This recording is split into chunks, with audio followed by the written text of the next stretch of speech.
Welcome, ladies and gentlemen, to another episode of the Speak On It podcast. I am your host, Big Mike. It has been a long week in sports, and we are here to recap and get to it. We are running a three-man weave tonight. You know that I am not alone. I've got the Mad Producer Podcast Poppy in the building. Mikal Bridges is the first player in NBA history to average 25 points a game on 50, 90 shooting splits ever in the first 10 games of being in with the new team. And what is their record? As a whole, or since he's been here? Since in these 10 games you speak of. 4-6. There you go. Figure it out. And he is back, ladies and gentlemen. He's back. The Roz Carter stays at 0.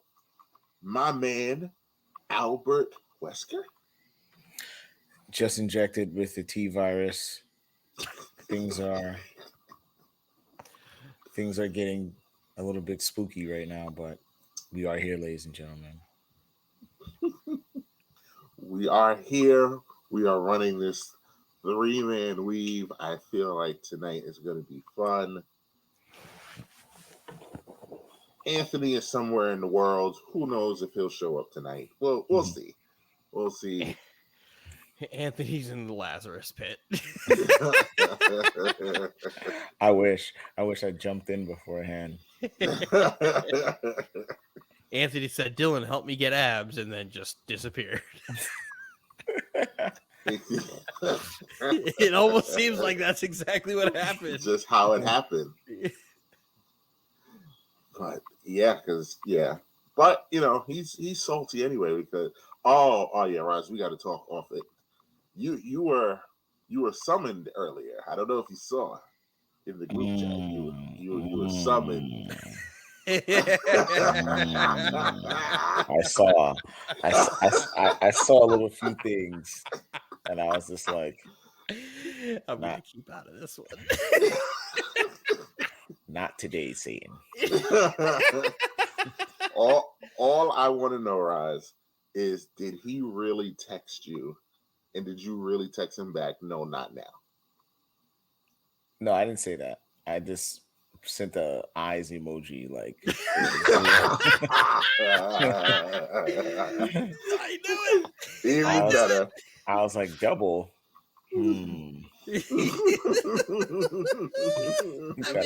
So much better. Gonna have to reevaluate this. I saw double spin. I said, To be fair here, Roz, it almost like Mike's staying neutral on this because he wants you to be the one that potentially breaks Anthony's heart about putting the double spin on the wheel for their Lakers making the playoff bet. Yes, that is the bet, Roz. I bet Anthony that the Lakers will make the playoffs. And I bet a wheel spin. And we bet a wheel spin on it. And all Dylan wanted to do was add to the wheel that if you land on the spot, it's now 2 spins. That's it. That's all. Double punishment. That's all. Anthony absolutely refused. But then he thought Josh was going to be on his side. Josh was like, oh, Ant's running again? Yeah, we're doing that. Backfired. I was like, Anthony, I don't know if you realize that a lot of people are preying on your downfall, and this is just giving people an opportunity. We are all Laker fans. We are all Laker fans. We're all Lakers fans right now. And I was like, you think Roz is going to save you when you have a bet against the Lakers? Like, that's crazy. I never thought this is how it would happen, but for the first time in my life, you guys are all rooting for the purple and gold. I think that's like I have to savor this right now. I don't know how to bottle this. Oh, I was pumped. I was pumped up last night when they beat the Grizzlies. I was hyped up last night. They in the 9 seed. Oh, Anthony. Yeah. We're in the 9. They're 2 games out from being the 6 seed. They're correct? very close to 6. They're very close to 6. I won't even have to sweat out the play-in. I wouldn't even have to do that. Without D'Lo too, which is absolutely insane. Without D'Lo and LeBron, but I mean these guys. Um, Powell's jersey got retired. You know, Yeah, had what me, a You know moment. what? Let's had me let's choking go up. Had me into choking up. Lakers. We'll go Lakers first. We'll segue right into Lakers first. I did see that last night. Raj is biased. I was a little surprised at first when I saw now we're going to take you to the Pau Gasol jersey retirement. I was like, huh. Finally. That's interesting. I don't think of Pau as a Laker, and then I thought about it, and I was like, well, You absolutely have to think of Powell as a I do Laker. think of Pau as a Laker. You don't think of him as a Grizzly. As a Grizzly, yeah. That's why I thought about it. I was like, well, you know what? Real Madrid. Yeah.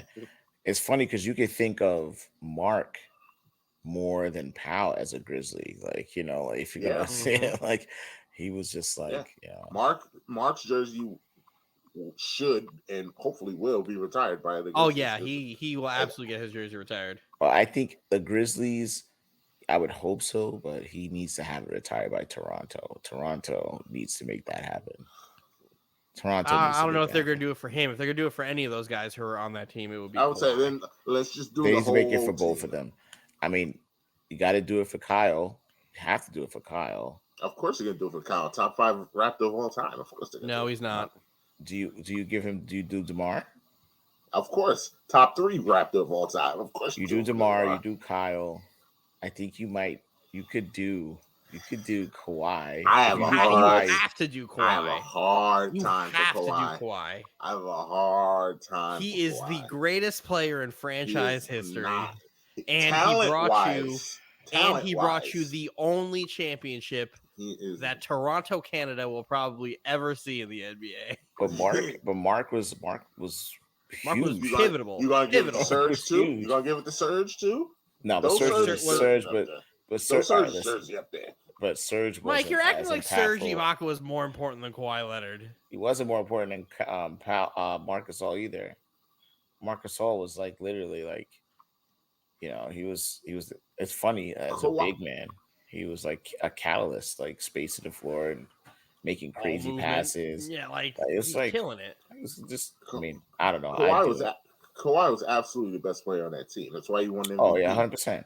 But you don't get your jersey retired for 1 year. That's my problem.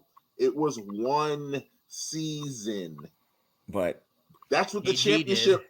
That's what the championship banner is up there for. KG that did 1 season. What do you mean? You think KG's one of the best Celtics ever? He played 2 good years and then died.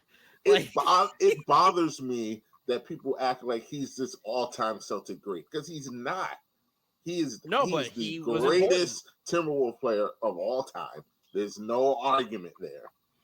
And he was on the Celtics for a few years. He swooped in like Wade Boggs did, played all them years with the Red Sox, and then swooped in on the Yankees, won a title with the Yankees. Was easily and all you remember is Wade Boggs on that horse going around Yankee Stadium. That's all you remember. As if he was this Yankee for all these years. I mean, that's what I remember Wade Boggs for. I was literally about to just say, like, while you're talking, like, I remember Wade Boggs, like on the horse. That video riding on the horse. Riding around Yankee Stadium. Like, what are we doing, man? KG is easily the most important Boston Celtic player since, like, 1990. That, easily. I will give you that. Easily. He transformed the franchise. I will give you that.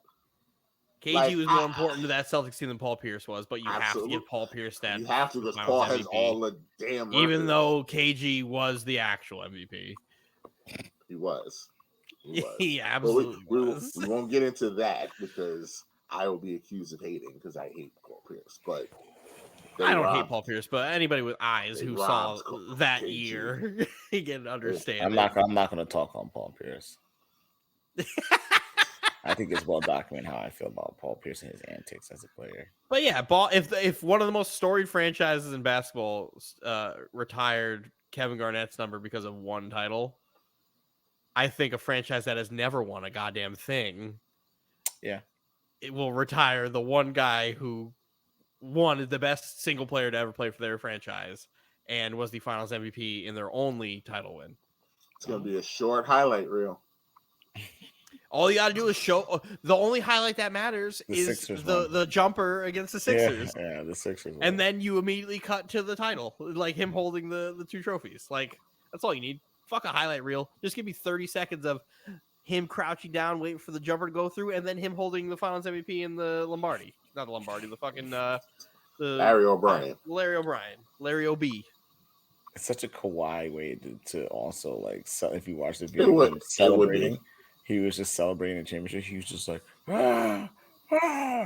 And people just like crying and jumping up and down. What it do, baby? He's just walking past people with his hand up, like, yeah. I was like, okay, that's the most emotion I'm gonna see from him, so that's cool. That is the most uncharismatic person. If we're all wrestling fans here, if Lance Storm was a basketball player, oh my god, it would be Kawhi Leonard. Because if Dean Malenko was like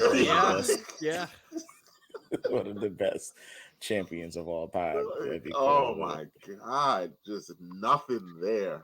That's great. Lance Storm. That's great. That's good shit.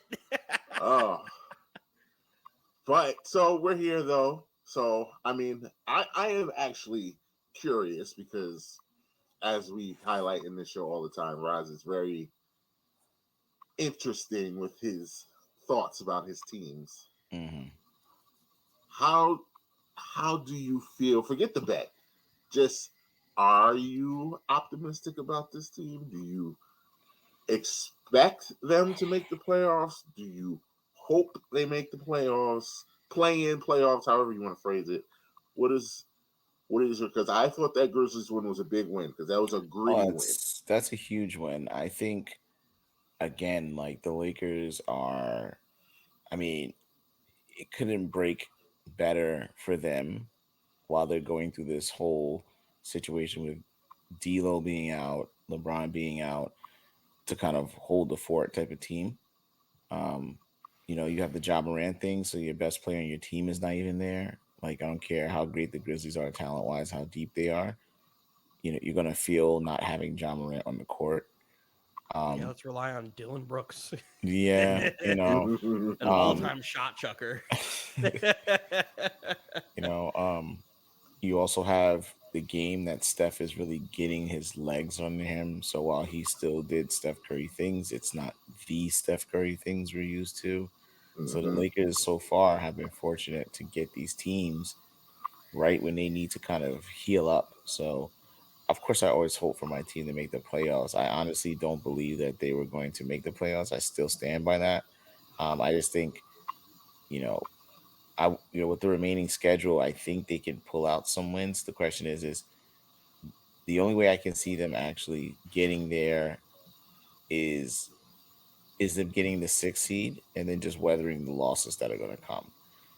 I think the LeBron James injury is way more severe than we actually know. I just don't know if someone tells you they hear a pop in any aspect of their body that's going to be like a healed in 3 weeks, 2 to 4 week time frame. I think he's done for the year. I think they end up shutting him down, and it's okay. It's just unfortunate, but would love to see at least D'Lo do his thing before the season is completely over. So I'm gonna say I hope that they reach the playoffs. That'd be fun at least. Never know. I think double spin. I think this Lakers team still. I agree. I think that they just don't want to demoralize the fan base and the players. And Bron, he'll be reevaluated in a couple of weeks. They know good and damn well Bron is not coming back.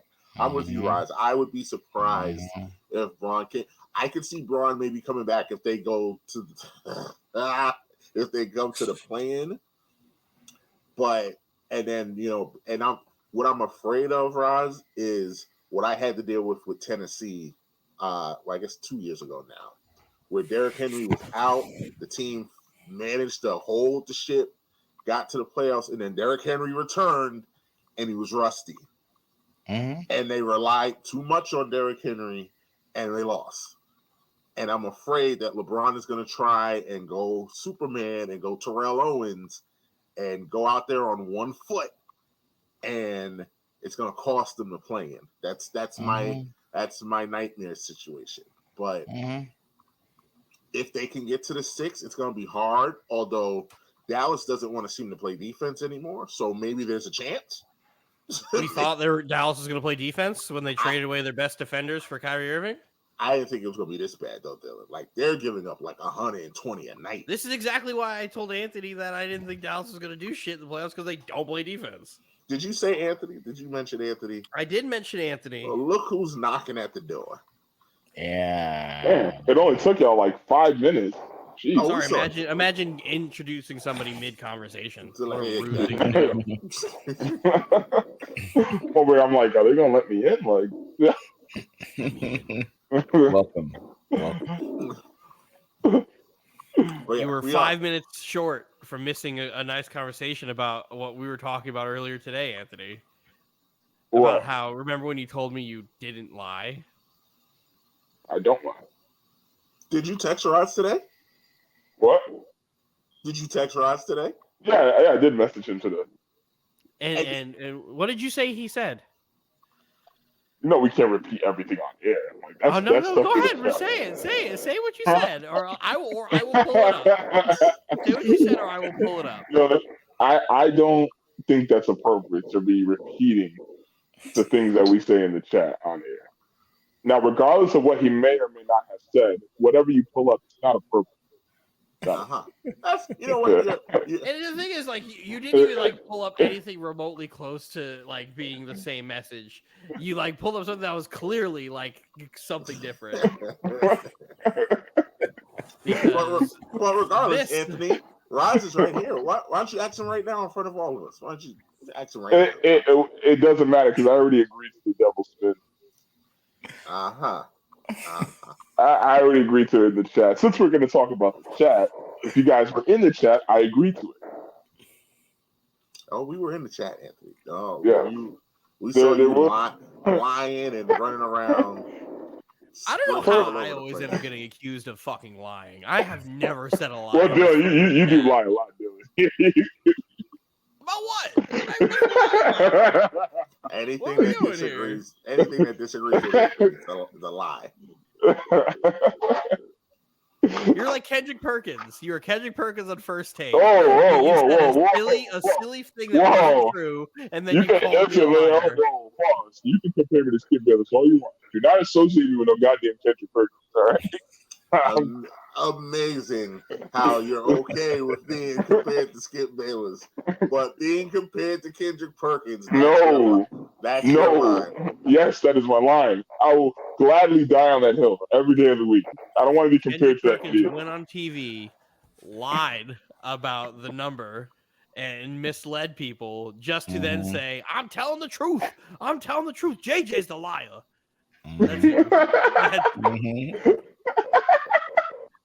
I've never lied. Anthony even lied about the Panthers giving Lamar Jackson a contract offer yesterday. Well, I was trolling. I was trolling. He said, "Oh, the Panthers already offered him this."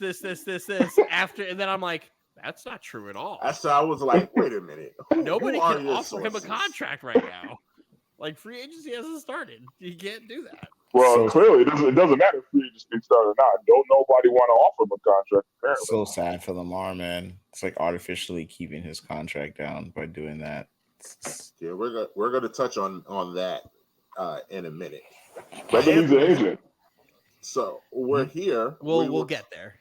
We were talking about the Lakers. So Roz is caution.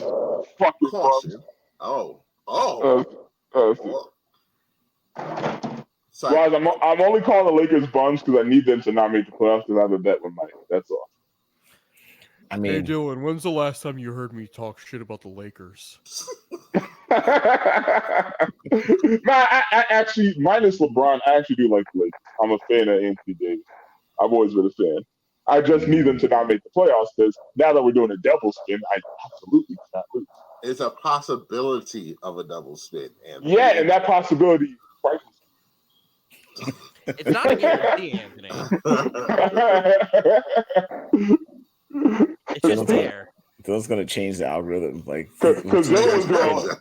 Dylan, you were mentioning like quadruple spin. I'm like, yo, keep that shit. Because you were lying. Because you were lying, and I knew you were lying. So I wasn't lying. There was just miscommunication in the chat. It went from double spin to quintuple spin to sextuple spin. It was a miscommunication in the chat, and once I saw the miscommunication, then I agreed to the double spin. No, once Josh came in, it was like, oh, nah, fuck you, like, I talked to Josh on air. He does actually remember saying no. He just forgot in that moment. But I said aside. I said it's cool. I don't know why you do this. Why Anthony. are you lying? What? Why are you lying? Why are we discussing things that are private in the chat on air? We should be talking about what's on air. Mike, I believe you had air the dirty laundry. Wait, Mike. I believe we had a rubric for tonight's episode. We need to follow that. Exactly. Do you have analysis for your Lakers pick, or is just because I got analysis for you fucking get double spinned.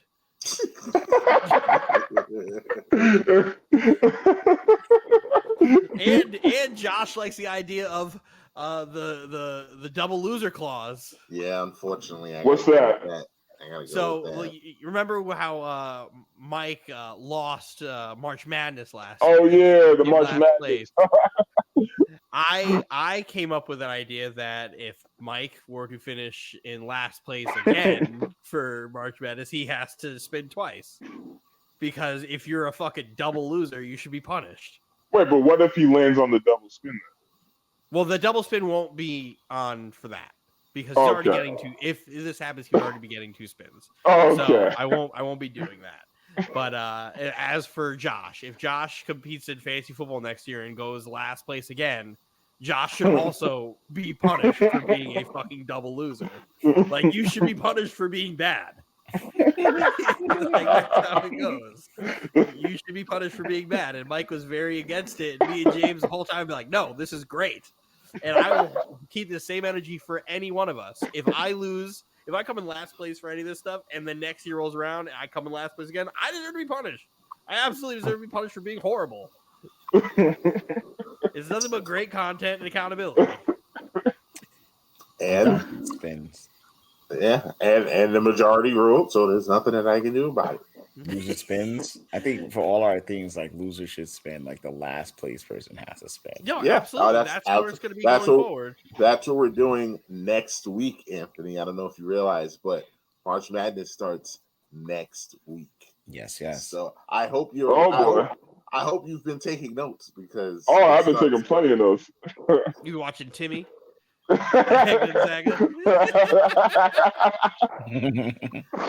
Oh fudge! What the hell am I gonna do for March Madness? I guess I can go off that one game I saw Dylan's house. Yeah, just pick Gonzaga to win the championship. There you go. Yeah, I'll try to do it. Loyola Chicago wins for Sister Jean's old ass. she's still alive. 103 years old. I'll say she's still alive. Let's go. She's living until they win. God been called it, man. What the hell's wrong? Shit. But hey, man, you live a long life. It's cool. I respect it. God been called her. What are you talking? Yo, 103, my dude. Come on, man. Like, what the fuck you gonna do at 103? She's just practically sunk into her wheelchair at this point. So, like, they need to win so she can just go. Like, I don't know. Like, if they lose, I don't know what's gonna happen. She can't keep going. That sounds miserable. This is crazy. This is. Just imagine she started like rooting for Loyola Chicago at 20 years old. It's been 80 years. Bro, what the fuck? Years of heartbreak. She literally is the lady from Titanic. Yeah, I know. That's I love my Raiders, but I can't be the 100-year-old man still rooting for the Raiders. That's too long of a time. I'll be on my deathbed fighting for my life. Just for one more 3-14 season. We'll get to that too. We will get to that too. Dylan, what do you think the Lakers are going to do?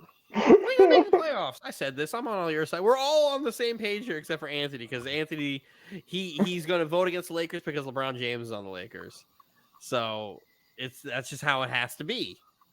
So unfortunately, we all plot on Anthony's downfall here, and I'm going to make sure the wheel is great. I'm going to make sure the wheel is great. I am weak. Wait, what's the status? What's the status of Bron's injury? Is it just a few weeks? They're going to reevaluate him in a few weeks. Oh, so reevaluate. He still could be, if he's going to play, he may still be like a month away. Like he may be out the rest of the regular season. Yeah, I completely think they're going to keep him out for the rest of the regular season. At least. But if there's like a game left, if it comes down to like 2 or 3 games, they might shovel him out there. That's what I said. That's what I said. They gotta do it. They gotta do it. You don't gotta do it. Yeah, they do. Because you don't want to. Like, what if his injury is more severe than it's being let out to be known? Because I think we all are of this. If it comes down to a playing game and he's 70%, what do you do? You keep him on the bench?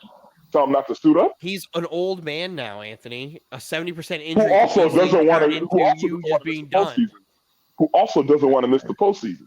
I know he doesn't want to miss postseason. But you can have him on you can have a minutes restriction. What's the point of playing if you have a minutes restriction? Because 16 minutes of LeBron is better than no LeBron. It's not, because you're not getting 100% LeBron. So you're 16 minutes. Not if he can't play defense. He already doesn't play a lot of defense, so you're going to get liability. Yeah, he hasn't played defense for a really long liability James. Like, I'm putting LeBron in pick and rolls until you sit him down, darn it. He's in pick and roll hell because he can't move, and I'm going to just all night. I will waste 20 seconds of the shot clock to make sure that every time LeBron switches off of me, he comes back to me. Because and again, LeBron at 70%, you put him on the floor. He's an old man now. Father Time sitting there like shadow boxing. That injury up. Were we just not singing the praises of his freaking year 20 year? But now all of a sudden he's an old man now. He is an old man. That's what makes this year 20 crazy. But now he's an old man. Now we're acknowledging he's an old man. He's been an old man. I said this last week too. He's an old man. man. But old, Anthony, is you don't. Oh God! You don't recover as fast. Like I said, if he's at 70% and it comes down to a playing game, you're telling me you don't put him in at 70%? If LeBron at 70% falls to the ground, he could easily go back to being 20%. But we're doing this what if thing, all right? Yes, we are doing a what if thing. But yeah, we're counting on your what if with another what if. We're counting on Anthony Davis to carry the team. And we're talking about a what if scenario with LeBron. Are we serious here? You're more comfortable with that than me. Anthony Davis is also a walking what if scenario. Yeah. The Lakers are in an interesting position because just today, like a lot of stars went down like the last few days. Like Luka left out. He has to get an MRI. He has to get an MRI. I think BI had an ankle injury. Yep. And KD fell. KD said, nah. KD was like, nah. Fell and hurt himself. So this like KD got himself easily a nice little ankle sprain. He'll be out another 2 weeks. Look at Dylan so happy about that. I'm not happy about it. I'm just saying the facts. I mean, no, they don't need him right now. Zion's timetable is the same as fucking Lonzo Ball. Like, nobody knows when these people are going to play again. Well, I told you guys this last time, right? Ben Simmons, nobody knows when he's going to play again. But they've shut down Ben Simmons. They just haven't officially said anything. Ben Simmons has been shut down. Didn't he have like a back problem, something like that? Back and knee. They're pissed at Ben, so they're trying to offload his contract. Like Zion is also an interesting situation because it's saying like I know they gave him that max, but it's rough. Wasn't there injury incentives in that max though? I could have swore there was. You are correct. Yeah, there are. So I mean, but man, it's. For the Pelicans, I know it's frustrating because it's horrendous. When he is, it's not even because with Anthony Davis, up until like a week ago, he hasn't been playing to his potential, so it gets frustrating because it's like, where is this top 10 AD at? Literally, whenever Zion is on the floor, it's like this guy is unbelievable, and the Unfreaking believable. And the Pelicans can't be stopped. He just can't get on the floor.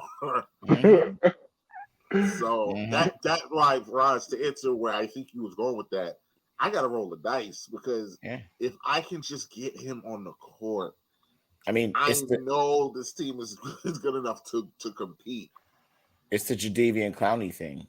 That's my mock to him for, in my mind, like otherworldly talent, freak of nature at his position, but dude just can't stay on the field or produce real meaningful stats. Like Jadeveon Clowney, you go look at Jadeveon Clowney's stats. He does not produce numbers like he just plays everything. He's good at getting pressure though. He's always been good at he also sets the edge very well. Yeah, move him around. He just he's also mad because he thinks the Browns are trying to make Myles Garrett a Hall of Famer. I mean, yeah, not the smartest person. But it's the same thing. It's like the talent is there.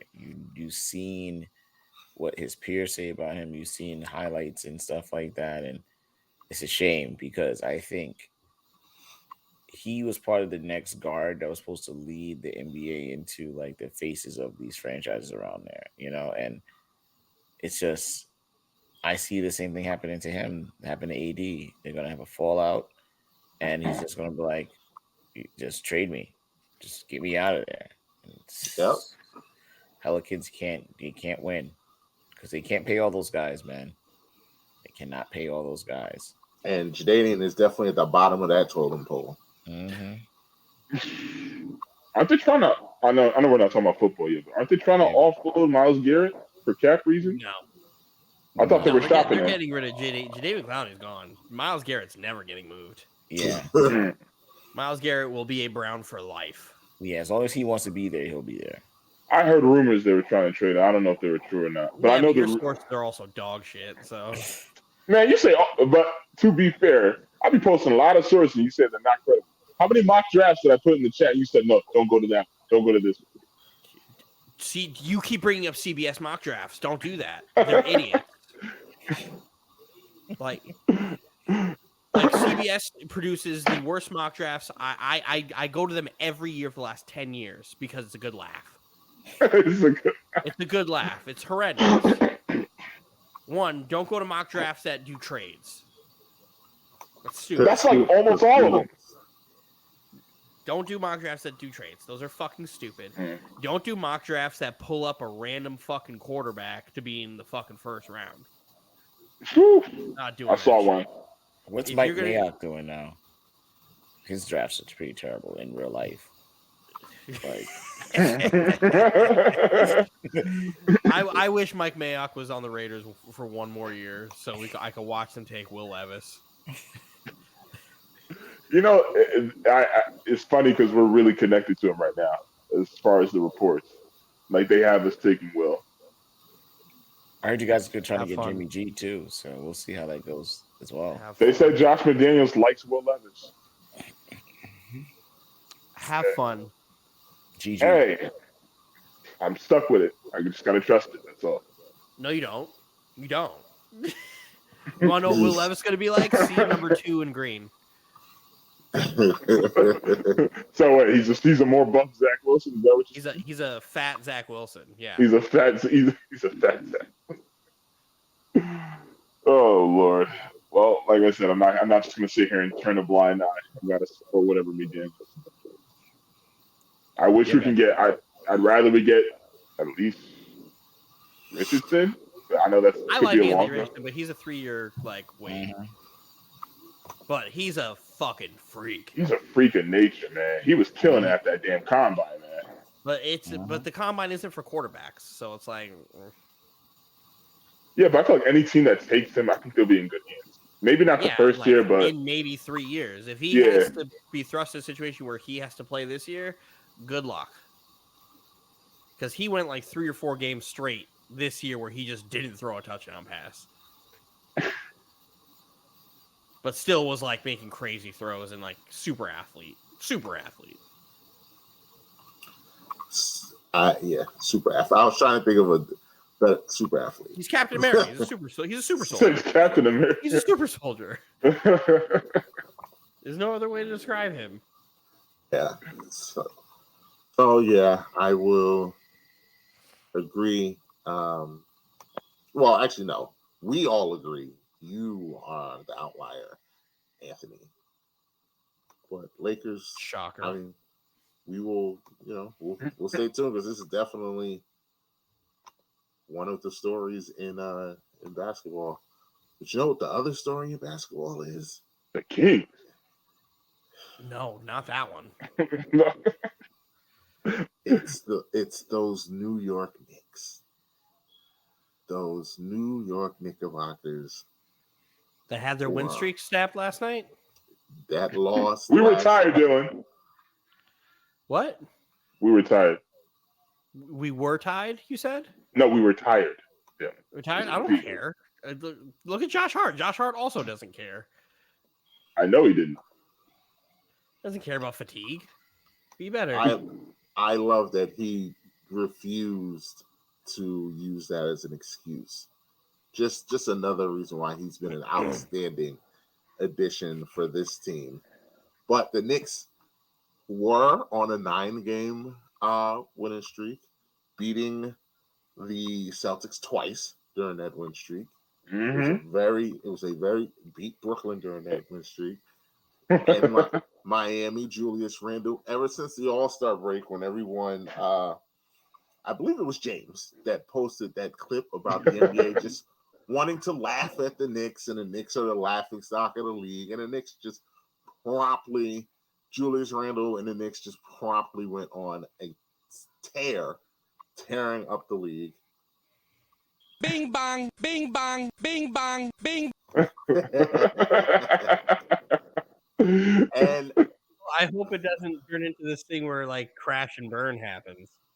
Oh, well, that's why I'm because you guys have a tough stretch of like what 4 or 5 games. Our next few games is going to tell me a lot about this. We're going on a West Coast trip, right? Yeah. Yes, they're going to play the Kings Thursday. Clippers. Then I can't believe I'm saying the Kings are going to be a challenge. Clippers, Lakers, back to back, and then I believe Phoenix. I could be wrong, but I think it's Phoenix. Ooh, so that's a tough stretch of games. It's a tough stretch. The Knicks have a tough stretch. I don't need them to win all 4 of those games. It'd be great, but I need 2. Yeah, I need at least 2. At least 2. And as I put in the chat, I feel like the Lakers is a winnable game. The Knicks should win that game. And that Kings game is going to be tough. The Clippers always give the Knicks problems. When are we getting Brunson back? Hopefully for the Kings game, but probably for the Clippers game. And but hey, shout out just the fact that. Hold up. Yes. Yeah, our next 5, because once we get off the road trip, I'm sorry, I didn't mean to interrupt you like that. Once we get off the road trip, we're at home against the Nuggets. Oh my God, Jesus! Yes, it's the Kings, Clippers, Lakers, Portland, then Denver, Minnesota, Miami. So that is a tough 7 games. I need 3 of those. Really, I need 4. 4, yeah, 4. I really need 4 of those. Yeah. But it's a good time to be a Knicks fan. It was fun, as Roz states repeatedly. The league is better when the Knicks are good. There's energy. It's fun. It sucks when you have these Johnny-come-latelys like Stephen A. Smith, who all of a sudden, and Anthony, pop up out of nowhere when the Knicks start winning. Stop the cap. Because if you remember, Dylan, because I'm not speaking to Anthony, the Knicks had a 9-game winning streak earlier this year. At the same time that Brooklyn had, y'all went on a 13, 12, 13? 18. Y'all won 18 in a row? We won 8. No, we won 18 out of 20. Oh, okay. Okay. But the Knicks and the Nets both had 9-game winning streaks, and I remember. No, I think we had 17. We got to 17, and then we lost. Won another one, lost. And when the Knicks we had was the on longest winning streak of the seat, longer than Milwaukee, but Milwaukee was at 17 or 18, I think. I think we're right there with them. I don't remember if it was 17. Milwaukee was at 18, I believe. Well, then we had the second because I think we had 17. We had 17 in a row, and we won 18 out of 20. Yeah, because Milwaukee went on that crazy streak.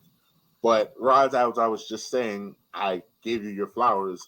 When the Knicks are good and winning, the league is better. It just seems fun. I agree. It seems like there's energy. This Knicks team feels different than the Knicks team from a couple years ago, where this Knicks team doesn't feel like they're getting too big for their britches. Where the Knicks team from 2 years ago was very unlikable. They were very likable. To non-Knick fans, they were unlikable because Knick fans are very unlikable. Knick fans are very unlikable. And I think Knick fans as a whole have been better this year with this kind of run, where I think they appreciate it more as opposed to trying to just wait for the playoffs. Well, no, because even Knick fans during that run, like in the regular season, were like unbearable. Where like this year, Knick fans seem a little bit more like tempered about it, and they're like, we're just glad we're having fun. Yeah. Well, I think it's because, not to cut you off, Rice, I think it's because of what I've been saying in the chat. Nobody thought this team was going to be good, and everybody, because of the hatred for this team, for last year's team, everyone just was waiting for the bottom to fall out. And now, because this team is a fun team to watch, and they're winning, and it's really like, you know what? It's not, as you said, Dylan, it's not smoke and mirrors with this team. Like, you can look at them and be like, they're actually pretty good. They're pretty good. So I think now Knicks fans are kind of like, all right, I'm gonna start like the Stephen A's and the Anthonys of the world. I'm gonna start jumping. I'm gonna start talking with my chest. Are we gonna ignore that I was saying all this before this even started? The Knicks were like we weren't. I never said that. Absolutely. Oh, wow. Anthony. So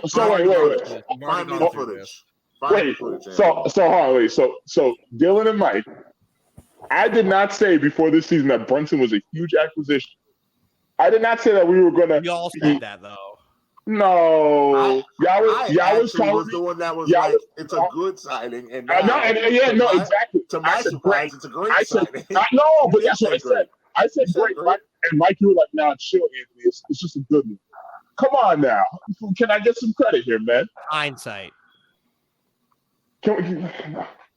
I don't remember you picking them to go to the playoffs, though, Anthony. I don't remember. I said they were going to be the 4th seed. That's the one I can't give you credit for.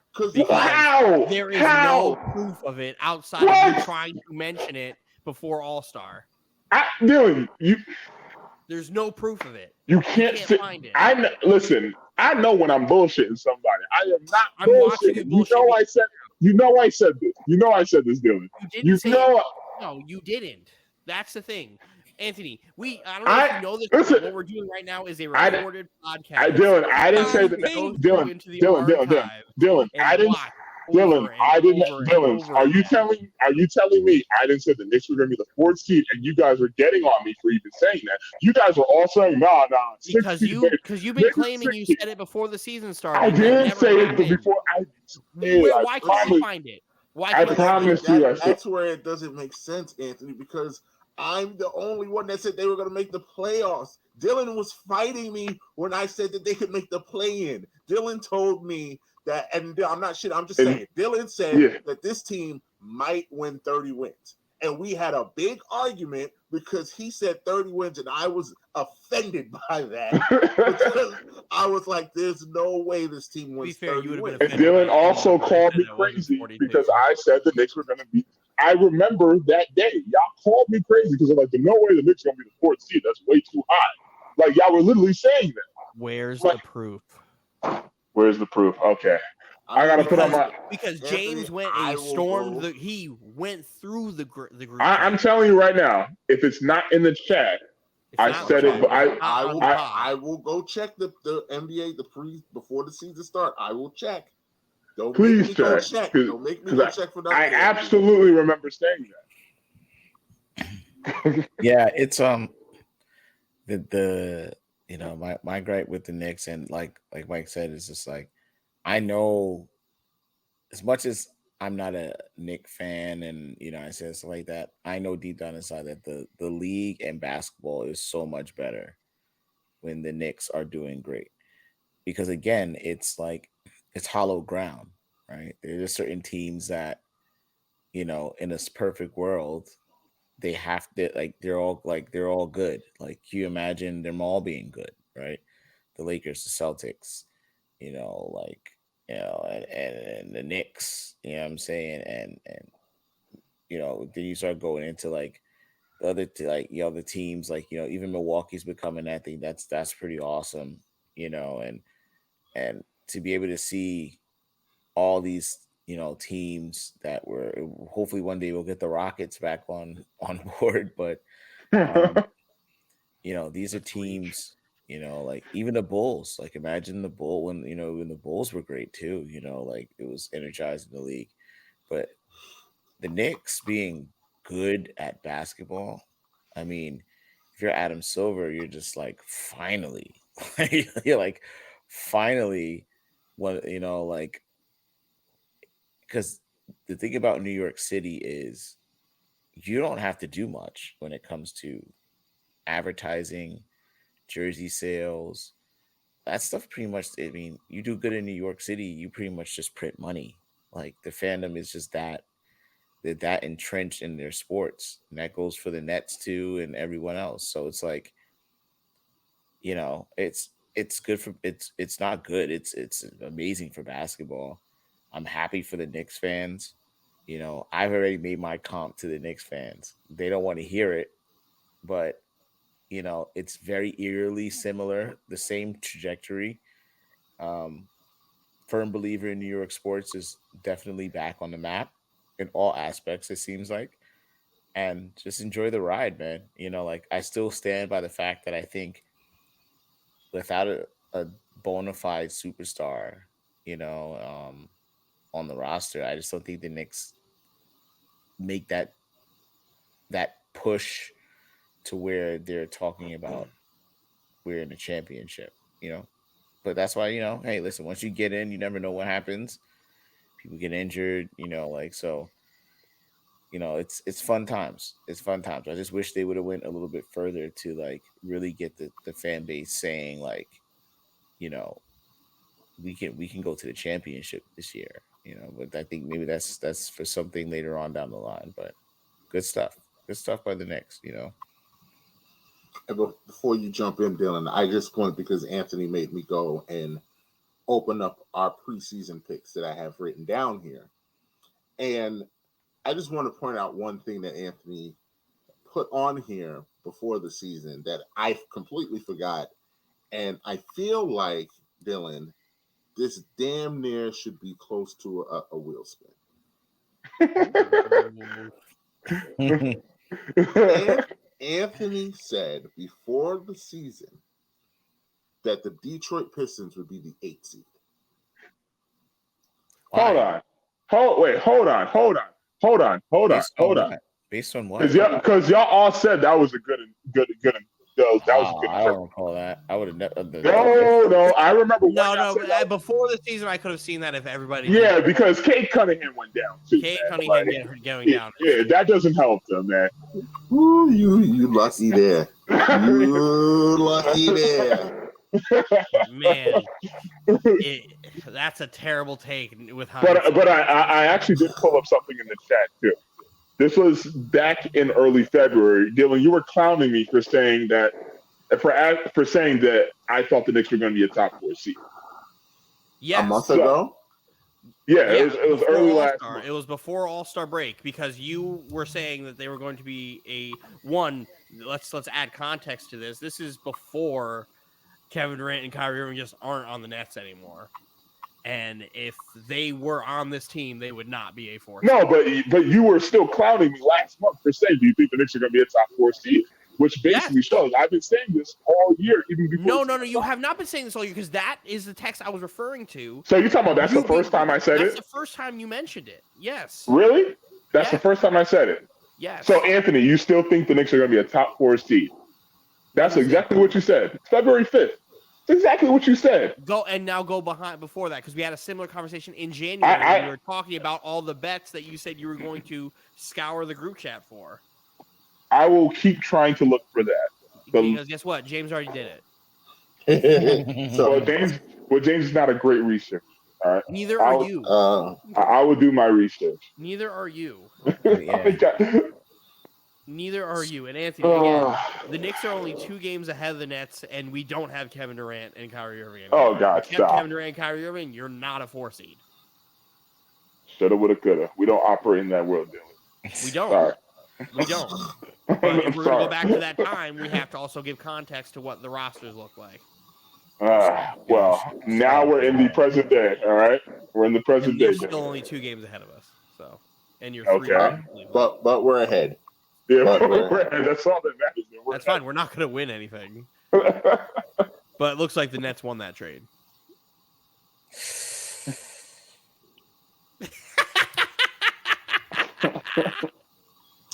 About that.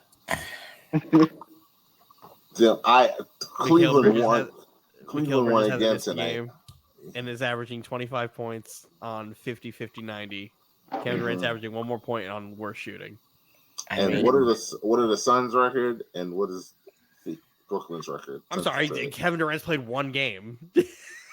But I mean, they are riding whatever coattails and win total that they were on beforehand. If you just take their small sample size, win percentage is pretty horrendous since they came together. So it's not like they were just like storming in and winning a bunch of games with him doing that. They've been losing.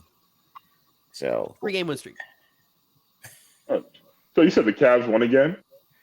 Yeah. Oh, great. The next 3 games, they get to beat up on the Heat again, and then they have the Hornets 2 games in a row. Yeah, that's a disappointing team, too. I mean, I feel like they should be doing more, but it's like no one cares. They don't get production from their wings. No one cares about the Heat. Anthony picked Cleveland to be the 1 seed at the beginning of the year. Oh, shocker. Anthony overreacting to something? Well, they're the 4 seed. Who would have saw that coming? Anthony overreacting of a team doing something. Who did you pick to be the 1 seed? I think I picked Milwaukee or Boston. I think I might have picked Milwaukee for the 1 seed for the East. I don't know who you picked for 1 seed, Roz, but you picked Milwaukee to win the East. Yeah. And you picked Giannis to win the MVP. Yes, correct. That was my pick. Great. None of our picks are looking great for MVP. And you picked the Knicks to not make the playoffs. Maybe. That is correct. Maybe. Remember was it last week where Luka Doncic had a 40-point triple double, and I was like, "What? Jokic literally does that all the time." He was like, "Nah, stop capping." I was like, "The Nuggets are undefeated when Nikola Jokic has a triple double." And he goes, "Wait, what?" And people are still saying don't give Joker the MVP because of fatigue, and I'm just like, are you kidding me? Like, you have to. Like, I don't care. That's not what Perkins said. He's a 5. Putting out these triple doubles, and I don't care like how great the Boston Celtics are and Tatum is. You cannot replicate that. This is the one time I think fatigue gets thrown out the window when you have somebody who is obliterating advanced statistics in a way that like I've never seen before. He's like when you go back to Russ's triple doubles, he did not account to the amount of winning that Jokic does, and it's unbelievable the shots that he's creating and the way they flow their offense, and his percentage of shots are taken are all that he takes are all like unbelievably high like shots that you're supposed to take. Like literally, I think they're 29-0 when he gets a triple double.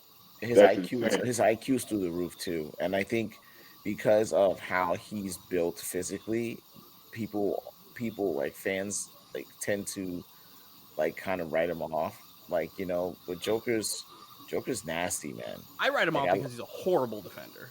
Yeah, he is a horrible defender. But I mean, like, again, that's like everyone has their warts and their flaws. You know what I'm saying? Like, especially all these guys. So, like as much as like I said, as great as Giannis is doing, there's always someone going to say something about Giannis too, and Embiid and Tatum. There's always room for them to grow and there's opportunity. But what Joker's doing, what he has been doing, just give him. And if he wins it again, so what? It's not like he's like not doing anything. Like, the crazy thing is, like, with the Perkins thing, like, he's crazy. like, oh, we're having the white voters are voting for Jokic won that first MVP because literally 8 other people got hurt. So like he was MVP by default that first MVP that he got. He was. And then the next year he actually was in a arms race with Embiid to do it. And you could still go either way. If you would have told me Embiid was the MVP, like I wouldn't, like, it is what it is. I'm not going to argue on it. I thought he should have won it last year. And then he comes out and he puts up a year statistically that's better than what he put up last year. It's insane. But since we're on, can we do you guys want to get into, let's take a left turn and get into this JJ Redick for 3 and let's do it. thing. Let's do it. Sure. We all saw what happened. I think we all saw the friendly debate that they had yesterday.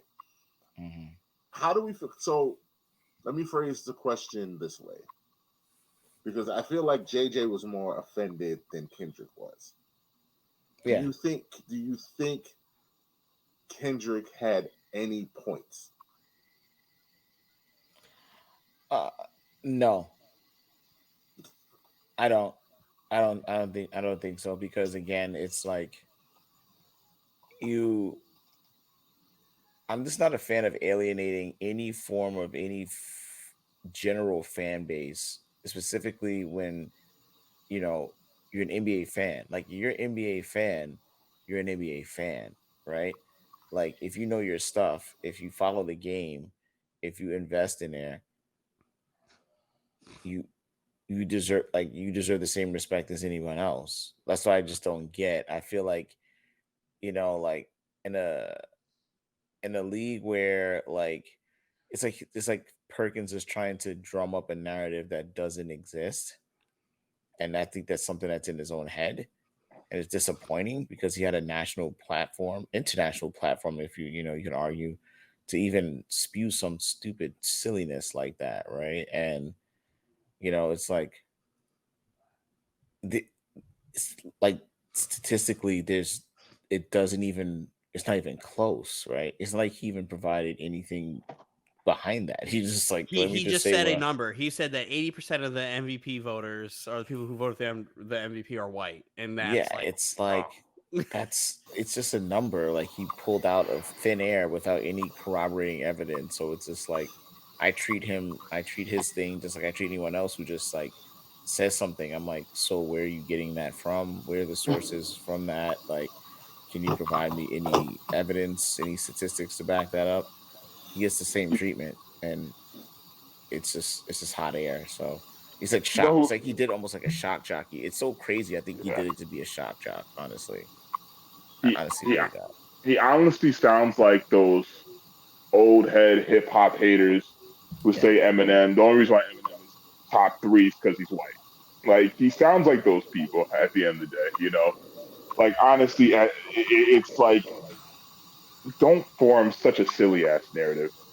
There's already enough issues with sports pundits and race and politics and whatnot.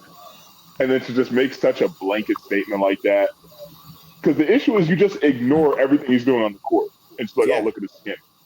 Like, dog, you're a NBA sports analyst. You are watching the games on a daily effing basis. So you're watching Jokic. Like, come on now. Like, he would hate that. And he would hate that. And he would hate that if it was opposite, though. That's the funny part. No, and that's the crazy part. Hate if someone said that. Because let's be honest. If a white analyst said that about a black player, he would have lost his job. 100%. and I think Perk should be reprimanded for that too, because it's reckless. It doesn't serve any purpose, and I just like, I don't know if it's like some shock jock moment that he took over the top, but I mean, like you said, Anthony, like, and you hold everyone accountable into the same standards, and that's it. He I don't even, when I heard it, when I saw it, I was just like, what? You get paid too much money to make a lazy Doesn't ass make statement any. like I'm that. like, pay me to say that. Yeah, exactly. It's a Pay me to lazy fire take. me. Pay to fire me. Like, I could go on national television and It's say right up something there with ridiculous some of and pay. the dumber things I've heard analysts say on TV. Like some of them are like ridiculous. Like remember, like God, 2010 when Colin Cowherd said that John Wall is going to be a failure because he didn't have a father in the home. Yeah. Yeah. Along Oh those god. lines, like Yeah. that's it's just irresponsible. Like the problem with these analysts, one, you don't go toe to toe with JJ Redick. He's the best basketball analyst in all of like sports. Period. Like the one thing people very tend to good at what he forget when they does. cover He's the good at what he basketball, does. like especially when you played in the NBA, everybody forgets that they played in the NBA. Like, why is that like the one thing everybody seems to forget? They go to do these classes, they get jobs at these networks, and they teach you how to be an analyst. And this is where you're supposed to take the game that you've been playing for X amount of years in your life. You got to the pinnacle of doing that, of being an athlete, a basketball player, in the best league in the world, and then you leave it, and then you become an idiot, and you forget how basketball works. Yeah. Like, I don't understand that. And the thing people will forget about JJ Redick is he may not have been the best like athlete, but he has one of the smartest minds for the game based on his own preparation, on the tape that he did, the tape that he would go over. Smart as hell. And you could tell, like, I love his podcast. So when they talk basketball, it's just nerd. It's just nerd therapy in my ear when it comes to it. So, like, one, if you're going to get into a fight with JJ Redick about basketball, you better know what you're Come talking prepared. about. Yeah. You better know what you're talking about. That's why the Pat Beverly stuff earlier on, like in the year during the finals, was great because Pat knows his stuff and he can just retort and just be a hater because he can see from the opposite end and then put what he says into it. That's why it works great. Kendrick Perkins was never great. So I don't understand like how they continuously put him on there. He's just an idiot. It's incredibly irresponsible to have somebody like Kendrick Perkins on the air because as an analyst, your job is to advance the culture forward, move the sport along, and like take baseless things like that and throw it out of the window. Like, granted, race is an issue, but not in this instance. There's plenty of other instances in which you could use that. Go put that energy towards more black GMs or more black head coaches or black owners. And not even that, just people of color in general. People in color in general, exactly. Because I don't think there's like 3 Spanish people in basketball at this point. Like, we could do that another time. And him doing that is just insulting to the people who actually cover the sport. The guys like Zach Lowe who have these votes. The guys like homeboy from The Ringer who does this after podcasts. His name skips my head right now, but he's fantastic at what he does. And they're like, they do great analysis and they understand the sport and they love it and they get to be nerds about it because it's a beautiful game. And you do this dumb shit and it almost ruins your own integrity. I hope they fucking do something about him. I know Molly came out today and was like, yeah, everything he said yesterday was wrong. We went and we did our own research into it and he was wrong. So obviously wrong too. Like, so in real time. I agree with the panel. Kendrick is he's an interesting man. Before you continue, you could use more representation on the boards who do MVP. But to say that it's like unanimously all the white people who vote are going to vote for the white guy is crazy. So you do need more representation. That's where my point was going to go. I don't necessarily have a huge issue with what Kendrick was trying to say. I understand what he was trying to say. The problem is he does not know how to talk. And he does not know how to talk. And when JJ started throwing those bullets at his head, he got frazzled and really forgot how to talk. So I'm telling the truth. I'm telling the truth. Oh, that part was so bad. But here's the thing: is there even a good way to even say what he said? I can try. I can There's give a you. productive way you could say. I can. So what I think Kendrick was trying to say is that there are unconscious biases towards white superstars because there aren't that many of them.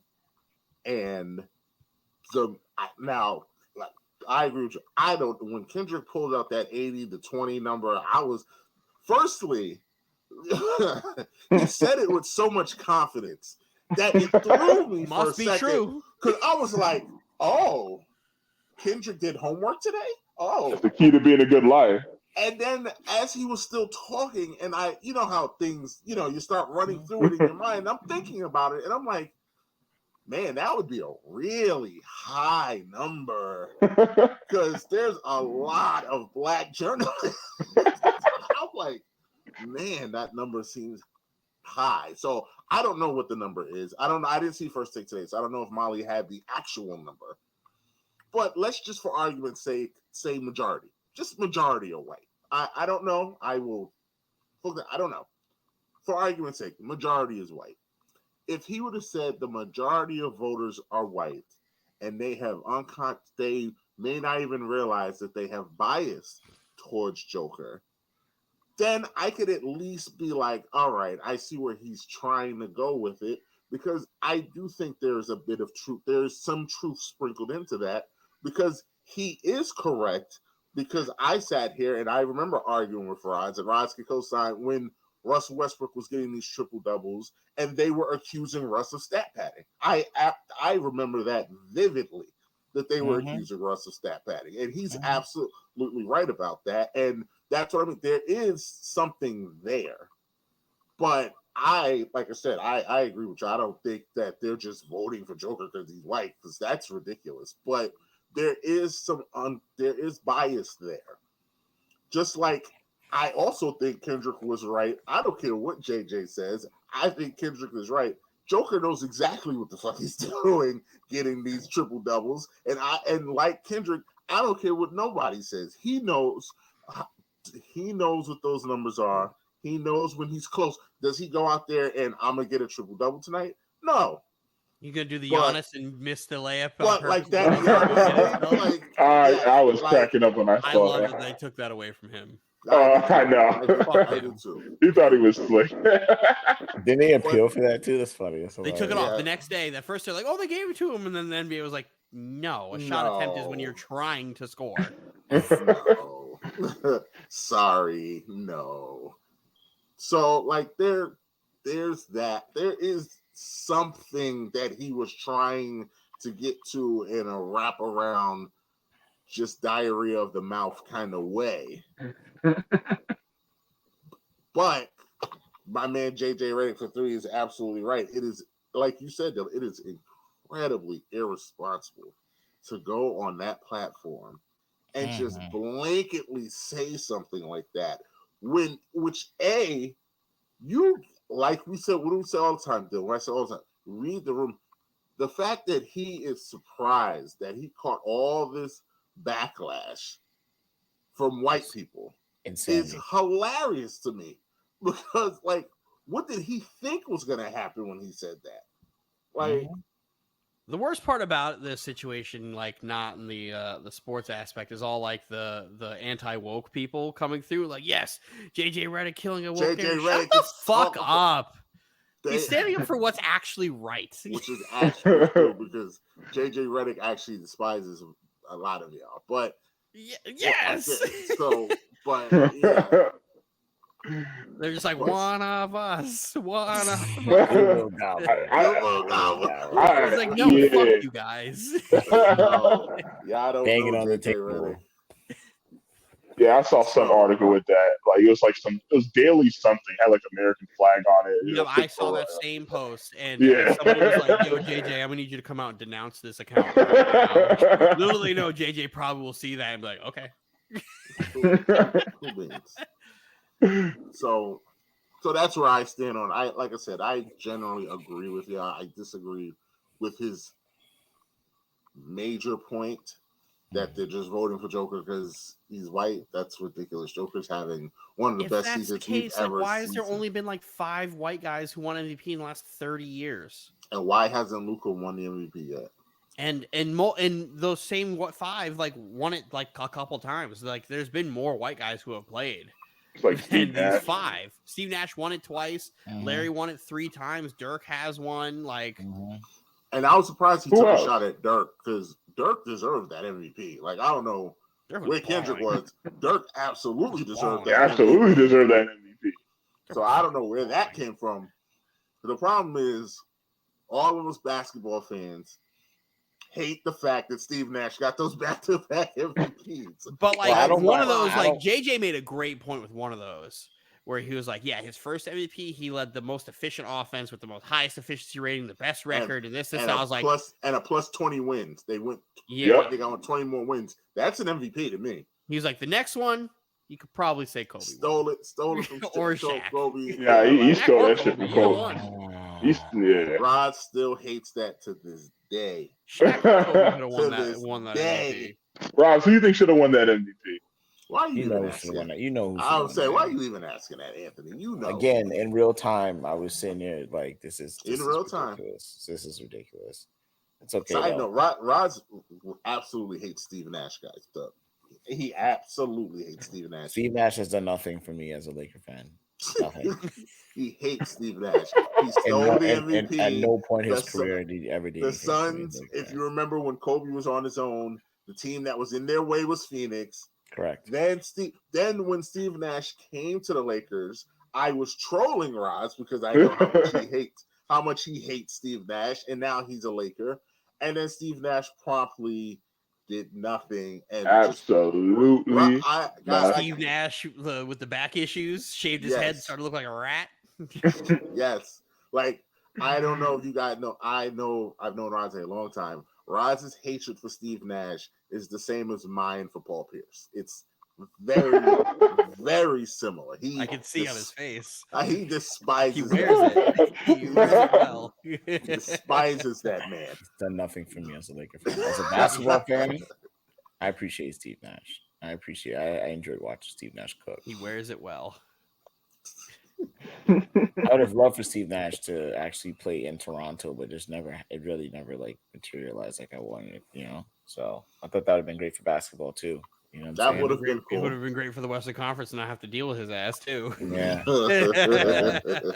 Yeah. Ulterior motives. Him and Stat wasn't fun, but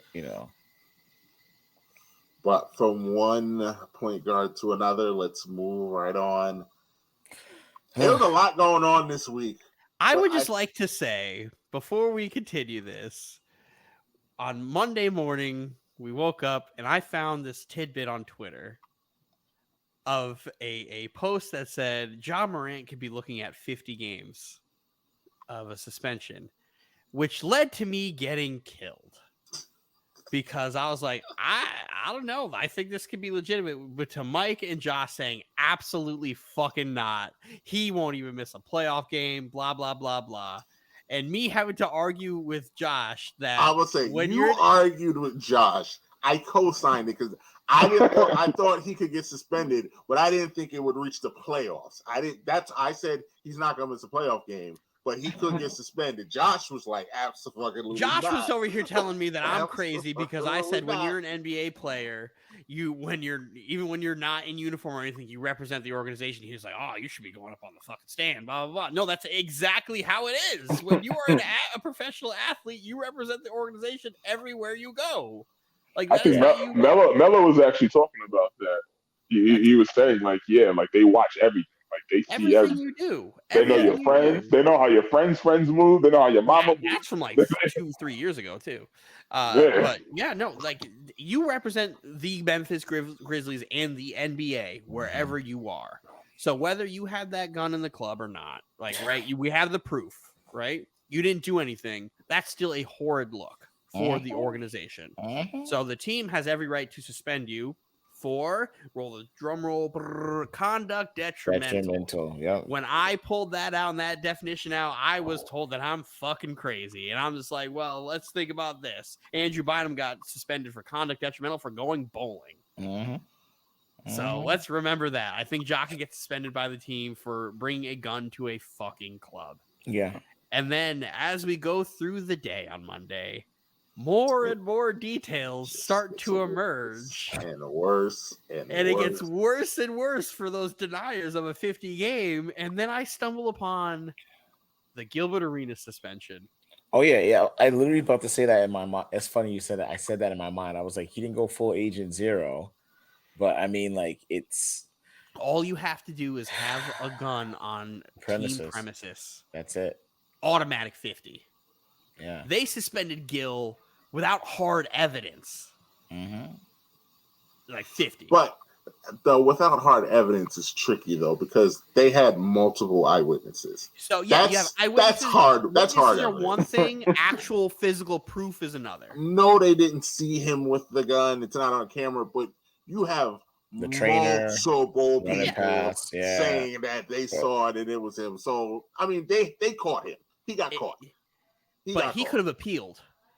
He still would have lost. He would have lost, absolutely. But here's the thing, because that just means you have to go. They have to do a full investigation, and then he would have been fucked. Because it would have got worse. It would have been worse. So 50 is the minimum. So right now, today we got news that Ja is cleared with the criminal charges.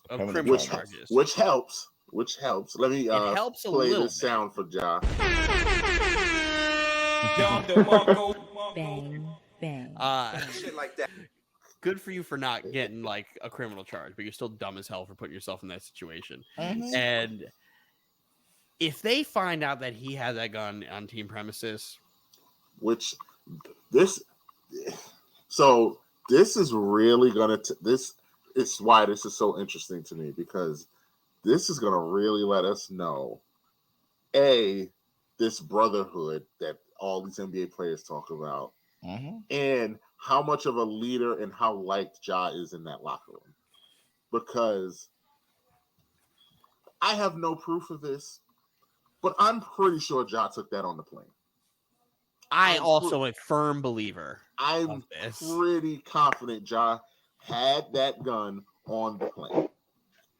I'm also pretty sure that players on that plane knew or know that Ja had that gun. I see where you're going with this. But when the NBA comes and asks these players, what are they gonna say? I see shit. If all of them say no, to Dylan's point, it is going to be very hard to give him that 50. They might be able to give him a couple, like I said, they might be able to give him 5, 10 maybe. But suspend him throughout the playoffs, it's going to be the NBA Players Association is going to fight that. It's going to be very out of 50, Dylan. It's in the CBA. It's in the CBA. But if all of the players negotiate, but their proof would be the players. It'd be the Gilbert Arenas thing all over again. Would it be the players? But you have to be able to do the investigation with everybody in the organization. And if everyone says no, then they won't suspend him. Then they won't suspend him. They all say no. They can't suspend him. They can't. God's gonna get off. Because how do you prove that he had it? Because they'll say, "Oh, it was conduct detrimental. He served his suspension with the games that he's currently missing, and then he'll come back to play." Because you can't prove that he had it any other way. Yeah. The problem is, before they went out to this club, apparently they had a players-only meeting talking about their behavior outside of like the team. They did. Steven Adams was like, everybody needs to calm the fuck down, and then you have Josh's stupid ass. Literally that night. And wasn't it in a strip club too? Yes. Yep. Oh God. Yes. And apparently it was at like 4 or 5 in the morning, which is also like Bro, what are you doing On top of all the other bullshit that he has on his plate this year, from the red laser site with the Pacers employees to the report that just came out of him beating up a Beating the fuck out of a 17-year-old 17-year-old. and like allegedly like pulling his gun out, like all of these like different things that are going on, and then you do this after you just got your signature shoe, after you are now the face of the Powerade rebrand.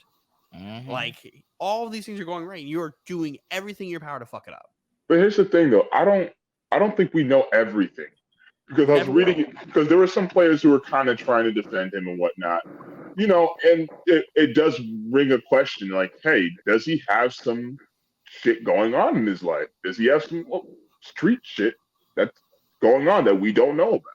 The problem is, if you have the street shit going on in your life, you are an NBA player. Yeah, you would hope. No, but hold on. Your people are supposed to vet that so it doesn't follow you to the NBA. That's why you have your agents and again, this is the point that I made in the chat.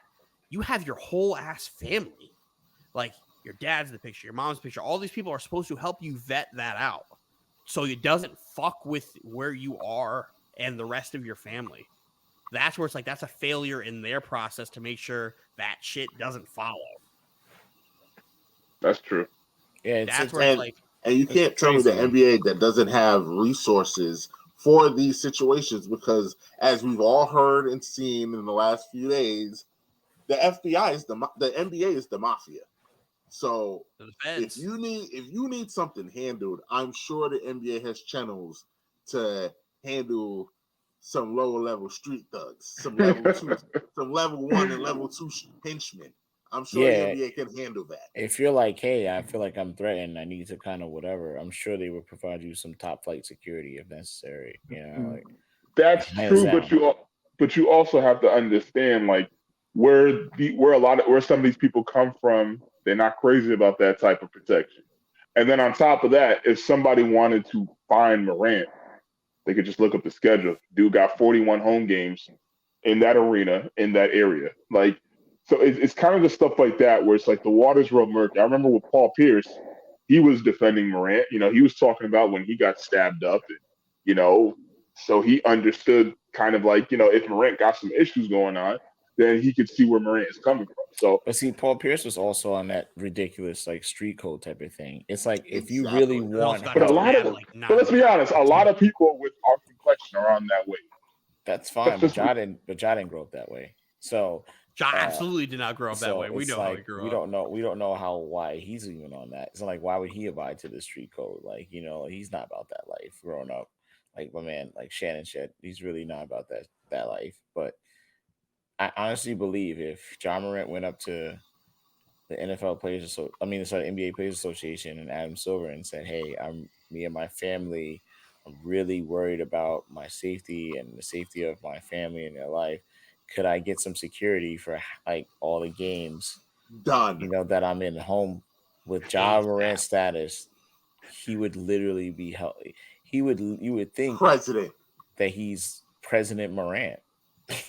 And that's real talk, though. And they would check up on him too. I mean, and they would provide any avenue, like Mike said, like, hey, you need a bulletproof car, we can find someone to kind of help make that for you. Maybe you have to put a little money in, or hey, if you need some security, like whatever security you need for X amount of games, or if you need us to drive you around and security to be there to follow you.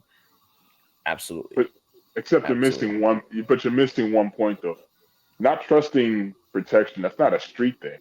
Unfortunately, that is a black thing. Because there are a lot of black people who are not necessarily from the hood, and they still don't necessarily fuck with law enforcement.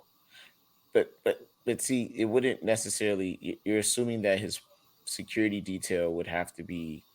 I'm sure a lot of ex-police officers do that. But there's also a lot of ex-military that do that.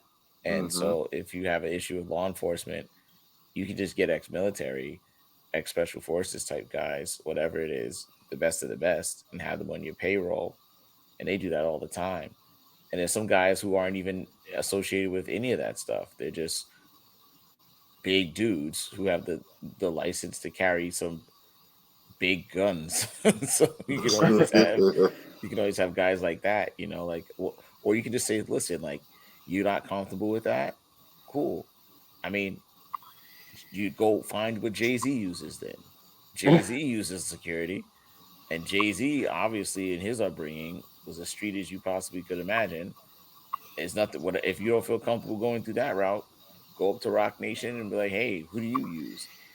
All these other people, who do you use?" You're in the street. You know, everybody. Floyd Mayweather. When do you ever see Floyd, outside of Ti? When do you ever see anyone get close to Floyd Mayweather?